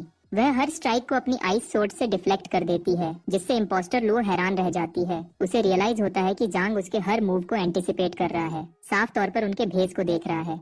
इसलिए इम्पोस्टर लुओ सोचती है कि उसे जांग को पहले ही खत्म कर देना चाहिए था, लेकिन डिसाइड करती है कि देखते हैं वह कितनी देर तक रुक पाता है। ये सेल्फ समनर डर का एक झटका फील करता है और डॉज करने में स्ट्रगल कर रहा था और साथ ही साथ सीसी को गाइड भी कर रहा था। वह अपने नेदर मिस्ट को मैक्स लिमिट तक धक्का देता है। उस फॉक्स फ्रीक को छेड़ते हुए पूछता है कि वह आज इतनी गुस्से में क्यों है और क्या उसे किसी ने डंप कर दिया है। वह हड्डियां जमा देने वाली स्माइल से जवाब देती है, मानती है कि उसने खुद को अच्छे से छुपाया है, कहती है कि उन्होंने उसे बार बार टेस्ट किया है और वह हमेशा उनकी मुट्ठी से फिसल जाता है, लेकिन इस बार वह प्रॉमिस करती है कि वह बच नहीं पाएगा। वह 3 टेल्स को तो हैंडल कर सकता है, पर अगर उसने 3000 को हैंडल कर लिया तो। सीसी वार्न करती है कि उसका अटैक पावर हद से ज्यादा है और जांग के नेदर मिस्ट रिजर्व्स तेजी से गिर रहे हैं, 10% तक पहुंच गए हैं। इम्पोस्टर लुओ टॉन्ट करती है कि एक सिंगल सेकंड भी सरवाइव करना जीते में गिनती है। जब रिजर्व्स 0 तक पहुंचते हैं, सेल्फ समनर को रियलाइज होता है कि उसने अपना 100% नेदर मिस्ट एक ही झटके में खर्च कर दिया। फिर भी यह उसे धीमा करने के लिए काफी नहीं था। वह सोचता है कि क्या यही उसका एंड है। कैप्टन का प्रोजेक्शन अपीयर होता है, उसे ध्यान से सुनने का कहता है। उसे इस तरह का अपॉर्चुनिटी क्रिएट करने का सिर्फ एक शॉट मिलेगा और जांग हैरान रह जाता है। जांग पिंग और सीसी इम्पोस्टर लुओ के सामने खड़े होते हैं, जो अंदर से एक हाई लेवल सेलेस्टियल फॉक्स है, कैप्टन के प्रोजेक्शन के मुताबिक अपना पावर बर्स्ट यूज करते हुए। जांग सीसी का हाथ पकड़ता है और उसे खींचकर दूर ले जाता है और वह वहां से भाग निकलते हैं। गुस्से में टॉप फॉक्स उन्हें जाने नहीं देने की जिद करती है, एक स्पेल कास्ट करती है और सबको ऑर्डर देती है कि जांग पिंग को किसी भी कीमत पर हंट करें, तो हर बीस्ट इकट्ठा हो जाता है। बाद में पर्ल सिटी के बाहर पर्ज स्क्वाड सेफ हाउस में जांग सिस्टर चांग से बात करता है और एक्सप्लेन करता है कि उसने ऑफिशियली पर्ज स्क्वाड ज्वाइन कर लिया है और सिटी कर्स वाले फॉक्सेस के कब्जे में गिर चुकी है। वह सीसी को अपनी सेफ्टी के लिए छुपे रहने की जिद करता है और माफी मांगता है और एडमिट करता है कि यह सब उसकी गलती है। सिस्टर चैंग उसे यकीन दिलाती है कि यह तो सिर्फ एक हार है और वह बच जाएगी। उसे याद दिलाती है कि अंकल लियू और दूसरों को बचाने के लिए वह उसका एहसान मानती है। वह लड़का कसम खाता है कि ब्लैकस्मिथ शॉप वापस लेगा, लेकिन फिलहाल उसे सिटी के बाहर सेफ रहना होगा। सीसी चुपके से रियलाइज करती है कि जांग बहुत बड़ा हो चुका है। सीसी चैंग लड़के को इशारा करती है कि छोटी लड़की वेट कर रही है और वार्न करती है कि उसे अपना ध्यान भटकाने न दे। बाहर आते हुए वह वियर्डो जांग सीसी से पूछता है कि क्या उसे कुछ चाहिए। छोटी लड़की कहे जाने की आवाज उसे टेंस कर देती है और वह तुरंत ऑकवर्ड फील करता है। सिस्टर चांग को ब्लेम करता है कि उसने ऐसा बोला है। उसका मतलब तो सिर्फ बड़ी दीदी सीसी को इज्जत से कहना था। फिर भी इतनी सारी मुश्किलों से गुजरने के बाद और उसकी 2 जीवन का तजुर्बा जो सीसी से बहुत ज्यादा है और लंबी उम्र के चलते ये पल अजीब सा कॉम्प्लिकेटेड लगता है। तभी सीसी झिझक को खत्म देती है, उसे अपने पीछे आने को कहती है। वह एक्सप्लेन करती है कि उसकी आइडेंटिटी एक्सपोज होने के बाद पर्ल सिटी वापस जाना रिस्की होगा और उसे कैप्टन के इंस्ट्रक्शंस का वेट करना चाहिए। वह जांग को याद दिलाती है कि सेंट एस पर उसने जो इंटेल दी है वह बहुत कीमती है और उसकी तारीफ करती है कि उसने रेपिस्ट मिशन को प्रो की तरह हैंडल किया, पर्ज स्क्वाड की तरफ से एक छोटा रिवॉर्ड के तौर पर। वह उसे गोल्डन ब्लड का एक फ्लास्क पकड़ाती है। जांगपिंग पूछता है कि क्या यह सच में गोल्डन ब्लड है। और सीसी एक्सप्लेन करती है कि ये सीधा जिन्बो से आया है, ध्यान से निकालकर स्टोर किया गया है। वह उसे कहती है कि इसमें एक्स्ट्रॉर्डिनरी हीलिंग प्रॉपर्टीज हैं जो बड़े घाव को ठीक कर सकता है और यहाँ तक कि उनके सबसे रिस्पेक्टेड वेटरन्स की लाइव्स भी बढ़ा सकता है। सीसी जांग को इंस्ट्रक्शन देती है कि वह इसे यहीं ट्रेनिंग ग्राउंड्स पर पी ले ताकि देख सके कि क्या वह इसकी कोई पावर अवेकन कर पाता है। साथ ही वह उसे याद दिलाती है कि गोल्डन ब्लड एक ब्लड लाइन एबिलिटी है जिसे उसकी आगे की नस्ल विरासत में कर सकती है। उसे कॉशियस रहने और लालची मौका देखने वालों को अट्रैक्ट करने से बचने की वार्निंग देती है। वह सेल्फ समनर कंधा उचका देता है, इसे सिर्फ एक पॉसिबिलिटी मानकर टाल देता है और मजाक करता है कि हो सकता है उसकी शादी कभी हो ही ना। गोल्डन ब्लड पीते वक्त वह होप करता है कि ऑमनिवोर स्किल थोड़ा कुछ तो कर दे, खासकर जब यह नेदर मिस्ट और प्योर बॉडी वाटर के साथ काम किया था। वह डिसअपॉइंटेड नहीं होना चाहता। वह तुरंत पूछती है कि क्या उसे कोई अवेकनिंग फील हो रही है, लेकिन वह कहता है कि कुछ अलग नहीं लग रहा। फिर अपने हाथ पर खून देखने के बाद उसे रियलाइज होता है कि यह काम कर गया। स्टेटस पर उसकी body pure blood body awaken करती है, जिससे वह प्योर ब्लड फॉर्म में शिफ्ट हो सकता है जो दूसरे इंसान की बॉडी के साथ मर्ज होकर उनकी हीलिंग को तेजी से बढ़ा सकता है। साथ ही वह लड़का हैरान रह जाता है जब उसे पता चलता है कि उसकी ओमनिवोर एबिलिटी असल में अनलिमिटेड लेवल पावर है। वह सीसी को बताता है कि वह सिर्फ पास होने से किसी इंसान की कंडीशन सेंस कर सकता है। उसके चेहरे पर घाव का निशान देखकर वह उस बारे में पूछता है, लेकिन वह इस बात को टाल देती है, कहती है कुछ सीरियस नहीं है। सीसी और जानने की रिक्वेस्ट करती है तो जांग एक्सप्लेन करता है कि इस फॉर्म में वह अपने आसपास के हर लिविंग बीइंग की लाइफ फोर्स फील कर सकता है और उनके साथ मर्ज होकर इंजरीज, यहाँ तक कि स्कार्स को भी हील कर सकता है। वह पॉइंट आउट करती है कि इसका मतलब है कि वह पोटेंशियली चांग का कटा हुआ हाथ वापस ला सकता है। सेल्फ समनर आगे ऐड करता है कि जब तक काफी खून है वह सिर्फ एक स्किन के टुकड़े से पूरा शरीर फिर से बना सकता है। अपने प्योर वाटर फॉर्म को डिफेंस के लिए और प्योर ब्लड फॉर्म को दूसरों को हील करने के लिए यूज करते हुए वह उससे जल्दी करने और सिस्टर चांग की मदद करने की जिद करती है और वह मान जाता है और पूछता है कि क्या वह बाद में सिर्फ टीममेट्स की जगह पुराने दोस्तों की तरह बात कर सकते हैं। वह सिर हिलाती है। सिटी के बाहर शांत जंगल में जानवर एक नदी से पानी पी रहे थे, पर अचानक फ्रीज हो जाते हैं जब जमीन भारी कदमों से हिलने लगती है। कहीं से भी म्यूटेटेड बीस्ट्स और ज़ॉम्बीज का एक बड़ा झुंड उनकी तरफ बढ़ चला आता है। मैनी नोटिस करती है कि captain Situ Holi ancestor village के रिकॉर्ड्स पढ़ रहे हैं और पूछती है कि ये सब जरूरी क्यों है। कैप्टन एक्सप्लेन करता है कि भले ही बीस्ट टेमिंग जू फैमिली पावर आने के बाद जालिम हो गई, वह एक वक्त गार्डियंस माने जाते थे। उनका लीडर जूची यंग सन गॉडबर्ड के साथ मर्ज हो गया था और हर दिन आसमान में उड़ान भरता था, रोशनी और गर्मी लाता था, जिससे गांव वालों को एक भयानक सर्दी में बचाया गया। उसने यह 10 साल तक जारी रखा जब तक वह थकान से गिरकर मर नहीं गया। उसकी मृत्यु के बाद उसे पर्ल सिटी के पास सनसेट माउंटेन्स में दफना दिया गया और बचने वालों ने उसकी टूम की सुरक्षा करके उसका सम्मान किया। वक्त के साथ वह गार्डियंस वहां अपनी जिंदगी बसाने लगे, शादी की और परिवार बड़ा किया और उसी से होली एंसेस्टर विलेज का जन्म हुआ। जब वह पूछती है कि इसका क्या लेना देना है, सिटू एक्सप्लेन करता है कि हर 100 साल में उसी गांव में एक पवित्र नारी पैदा होती है। कैप्टन एक्सप्लेन करता है कि सेंटस ब्लड लाइन गांव को म्यूटेटेड बीस्ट से बचाती है। ब्लॉन्डी डर कर पूछती है कि क्या चेन जुनटिंग उस होली एंसेस्टर विलेज की सेंटेस है। सिटू को लगता है कि जू फैमिली शायद उसे सेलेस्टियल फॉक्स क्लैन को कंट्रोल करने के लिए यूज करने का प्लान बना रही है। वह हैरान है कि वह हनहाई एकेडमी में क्यों दिखी और गांव चुप कैसे रह सकता है, लेकिन वह वार्न करता है कि अगर यह बात फैल गई कि वह उनके कब्जे में है तो गांव इसे पर्ल सिटी पर अटैक करने का बहाना बना सकता है। पूछने पर वह रिवील करता है कि 150 साल पहले पर्ल सिटी पर एक जालिम शासक का राज था और जू फैमिली की गलतियों को दोबारा होने से रोकने के लिए पर्ज स्क्वाड ने उसे मोस्ट वांटेड क्रिमिनल डिक्लेयर कर दिया। सिटी लॉर्ड के सपोर्ट से उन्होंने उसे भगा दिया, लेकिन बाद में वह होली एंसेस्टर विलेज की लीडर बन गई। वह आगे ऐड करता है कि उसने शायद कभी पर्ल सिटी को वापस लेने की अपनी इच्छा छोड़ी नहीं। कैप्टन को लगता है कि वह सिर्फ सही वक्त का वेट कर रही होगी पलटवार करने के लिए। पर्ज स्क्वाड ने सिटी के बाहर कई छुपे हुए सेफ हाउसेस बनाए हैं, कुछ चट्टान में खोदे हुए, कुछ जमीन के नीचे और कुछ पेड़ों पर ऊंचे। सेफ हाउस नंबर 3 पर सीसी को एक अजीब आवाज सुनाई देती है और वह परेशान हो जाती है कि कहीं यह जू फैमिली तो नहीं। वह इन्वेस्टिगेट करना चाहती है लेकिन हिचकिचाती है जब वह अंदर आराम कर रहे घायल लोगों को देखती है। जानती है कि अगर वह पकड़े गए तो सब खतरे में पड़ जाएंगे और सिर्फ जांग ही सबको बचाने के लिए अकेला है। तभी वह सेल्फ समनर जोर से चिल्लाता है कि यह काम कर गया। वह याद करती है कि लैंटर्न की एनर्जी खत्म हो चुकी थी। जांग एक्सप्लेन करता है कि उसने उसे फेंकने की बजाय रिचार्ज करने की कोशिश की और फायर डिवाउरर, प्योर वाटर बॉडी जैसे अलग मेथड्स टेस्ट करने के बाद प्योर ब्लड बॉडी और नेदर मिस्ट बॉडी से एक गोस्ट लैंटर्न क्रिएट किया। ये एक ऐसा आर्टिफैक्ट है जो सेंस को छिपा देता है और डिटेक्शन को ब्लॉक करता है। अब इसमें 21% एनर्जी है और नेदर मिस्ट मिलाने से ये हल्की रोशनी दे रहा है, पहले से ज्यादा स्ट्रॉन्ग। खुश होकर सेल्फ समनर कहता है कि वह लैंटर्न को सेफ हाउस को छिपाने और जानकारी निकालने के लिए बाहर निकलने में यूज कर सकते हैं। जिस पल जांग और सीसी बाहर कदम रखते हैं वह फ्रीज हो जाते हैं जब बीस्ट्स का एक बड़ा झुंड तेजी से पास से गुजरता है। वह हैरान है कि इतनी बड़ी तादाद में बीस्ट्स को जू फैमिली ने कब कंट्रोल किया। ल्यू सिशान तुरंत हेडक्वार्टर्स को रिपोर्ट करती है कि लगभग 10,000 बीस्ट्स, ज्यादातर फॉरेस्ट वुल्व्स और bullet rabbits, safe house number 3 के पास जमा हो रहे हैं और पर्ल सिटी की तरफ बढ़ रहे हैं। उनकी स्पीड से हैरान होकर जांग नोट करता है कि वह शिकारियों से कम और किसी और चीज से भागते हुए शिकार ज्यादा लग रहे हैं। अचानक वह लड़का सीसी को बुलाता है। उसका चेहरा पीला पड़ जाता है जब वह दोबारा रेडियो पर बताती है कि लगभग 50,000 ज़ॉम्बीज भी सिटी की तरफ आ रहे हैं। कैप्टन सिटू शॉक में टेबल पर हाथ मारता है और मान लेता है कि उनके करंट मैन पावर के साथ, जिसमें जू फैमिली के बचे हुए लोग और सेलेस्टियल फॉक्सेस भी हैं, दोनों झुंडों को रोकना नामुमकिन है। वह खुद बीच में आने पर विचार करता है लेकिन जल्दी ही एक दूसरा प्लान डिसाइड करता है। कैप्टन मैनी, चेन लोआई और शुजियाई को बुलाता है, उन्हें सेलेस्टियल कर्टेन को रेडी करने का ऑर्डर देता है। जब वह डिटेल्स के लिए उस पर प्रेशर डालते हैं, वह एक्सप्लेन करता है कि प्रिंसेस यूए अभी भी कल से कमजोर है, जब सिटू ने जांग को बचाने के लिए उसे दबाया था। भले ही सिटी गार्ड और इन्वेस्टिगेशन टीम पर ट्रस्ट नहीं किया जा सकता, पर्ल सिटी में अभी भी बहुत स्ट्रॉन्ग फाइटर्स हैं। गोल वह रिवील करता है ये है कि सेलेस्टियल कर्टेन पर एक वार्निंग खोदकर लिख दी जाए ताकि ज़ॉम्बी थ्रेट के खिलाफ उन्हें एक साथ लाया जा सके। एक बार अवेकनर्स जमा हो जाएं तो वह सिटी में घुल मिल जाते हैं। सेलेस्टियल फॉक्सेस की नजर से बचते हुए सिटी की सुरक्षा श्योर करते हैं। वह चलने का कमांड देता है और लड़कियां तुरंत उसका पालन करती हैं। चैनल स्विच करते हुए वह सीसी और जांग को ऑर्डर देता है कि रीइंफोर्समेंट्स के लिए टाइम खरीदने के लिए सिटी के बाहर बीस्ट्स और ज़ॉम्बीज को देर करें। वह बिना हिचकिचाए कंफर्म करते हैं। इधर सेफ हाउस नंबर 5 पर कैप्टन ग्लासेस गाय को सेफ हाउस नंबर 3 की तरफ जाने और सीसी को सपोर्ट करने का डायरेक्शन देता है। वह तुरंत मान जाता है और अपनी टीम के साथ उसकी पोजीशन को रीइंफोर्स करने के लिए निकल पड़ता है। यह ट्रियो जोश में था क्योंकि यह उनका टाइम था चमकने का। सिटी लॉर्ड्स मैंशन में डबल एजेंट हुआंग जेमिंग को यकीन था कि ब्लैकस्मिथ शॉप पर रेड आसानी से हो जानी चाहिए थी।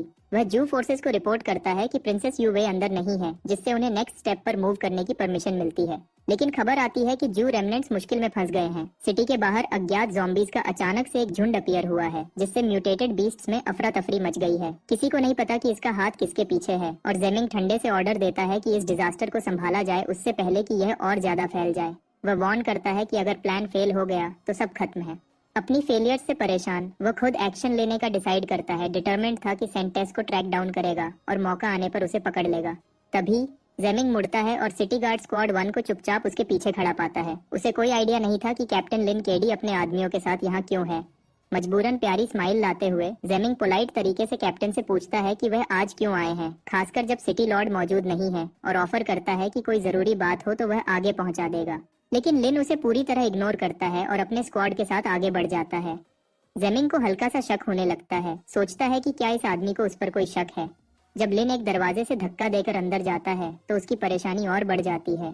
जेमिंग को अंदर एक अनोखा सीन दिखाई देता है, एक लाइवली डांस पार्टी जिसमें चेन जुनटिंग नए आने वालों को गर्मी से स्वागत कर रही थी। कैप्टन लिन अब हाथ में ड्रिंक लिए उतना ही खोया हुआ लगता है। साफ था कि उसे कोई आइडिया नहीं था कि वह यहाँ बीच में कैसे आ गया।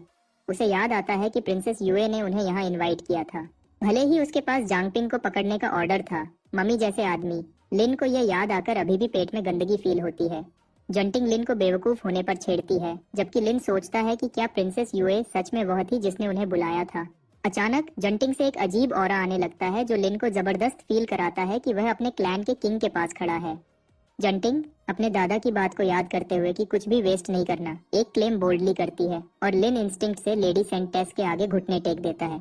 वह धीरे से उस टाइटल को मना करती है और इंसिस्ट करती है कि यहाँ सब दोस्त हैं, उससे पहले कि वह खुशी खुशी लिन को डांस फ्लोर पर अपने साथ शामिल होने के लिए खींच लेती है। जो कुछ वह देखता है, जेमिंग रिजल्ट निकालता है कि लेडी सेंटेस सिर्फ म्यूटेटेड बीस्ट्स को ही इन्फ्लुएंस कर सकती है, जिससे उसे शक होता है कि लिन केडी को सेलेस्टियल फॉक्स ने बदल दिया है।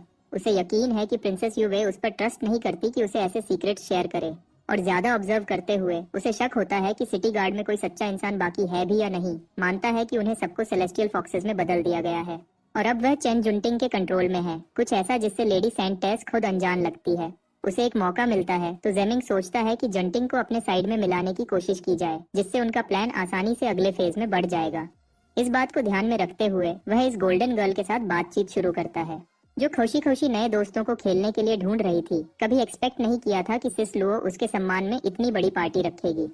जंटिंग पूछती है कि सिस लुओ कब वापस आएगी और जेमिंग घबराते हुए जवाब देता है कि वह किसी काम से बाहर गई है। अनफॉर्चुनेटली उसे शक है कि यह बेफिक्री लड़की ही वह है जिसने इन सब सो कॉल्ड दोस्तों को बुलाया है। अपनी बेचैनी को छुपाने की कोशिश करते हुए वह खुद को उसका अंकल बुलाता है और क्लेम करता है कि उसे इससे भी ज्यादा मजेदार जगह पता है। उसका हाथ पकड़ने के लिए बढ़ते हुए सजेस्ट करता है कि वह वहाँ चले, लेकिन जुनटिंग तुरंत हाथ हटा लेती है, इंसिस्ट करती है कि वह यहाँ खेलना खत्म नहीं कर चुकी और उसे जानती भी नहीं कि वह कौन है। मामला और ज्यादा खराब करने के लिए लेडी सेंट टेस हड़बड़ाकर डिमांड करती है कि उसे कैसे उसका नाम पता चला, जबकि बाकी सब डांस के बीच में ही फ्रीज हो जाते हैं। वह उसे एक अजीब शिकारी जैसे नजर से घूर रही थी। सेफ हाउस नंबर 3 के पास सीसी अपनी वाटर मैजिक के साथ आगे बढ़ती है, जबकि जांग अपना नेदर मिस्ट फैलाता है। वह चिल्लाकर कहता है कि उसने बीस्ट्स को जमा कर लिया है और उसे फ्रीज करने की जिद करता है। आइस लेडी वॉर करती है, लेकिन क्रीचर्स आजाद हो जाते हैं और रुकने वाली फोर्स के साथ आगे बढ़ते हैं। वह चिल्लाती है कि उसकी पावर उन्हें रोकने के लिए काफी नहीं है। सेल्फ समनर वापस चिल्लाता है कि वह लाइन होल्ड करेगा। इन बीस्ट्स ने उसे ढेर सारा डर भर दिया है, लेकिन अब वह उस डर को नेदर मिस्ट की वजह से ताकत में बदल देता है। खुद को लिमिट तक धक्का देते हुए वह उसकी मैक्सिमम पावर छोड़ता है। उसको एक मैसिव नेदर मिस्ट ड्रैगन की शक्ल देता है। वह सिर्फ मजबूती से खड़ा रह सकता है और मदद आने तक सह सकता है। नेदर मिस्ट ड्रैगन के सामने म्यूटेटेड बीस्ट्स और ज़ॉम्बीज के झुंड थे। जांग को नेदर मिस्ट एनर्जी और एक्सपीरियंस पॉइंट्स की एंडलेस सप्लाई दिखाई देती है। बस कुछ 100 और वह अपने स्टैट्स को बूस्ट कर सकता है, या यहाँ तक कि लेवल अप भी। एक म्यूटेटेड बीस्ट अपने साथियों को बिखरने का ऑर्डर देता है और सब मानते हैं। समझदारी से लड़ाई की जगह भागने को प्रायोरिटी देते हैं। एक स्टैग जो लड़खड़ा रहा था और हॉर्ड को गाइड कर रहा था, आइस लेडी के रास्ते में आता है, जो आइसी स्पाइक से वार करती है।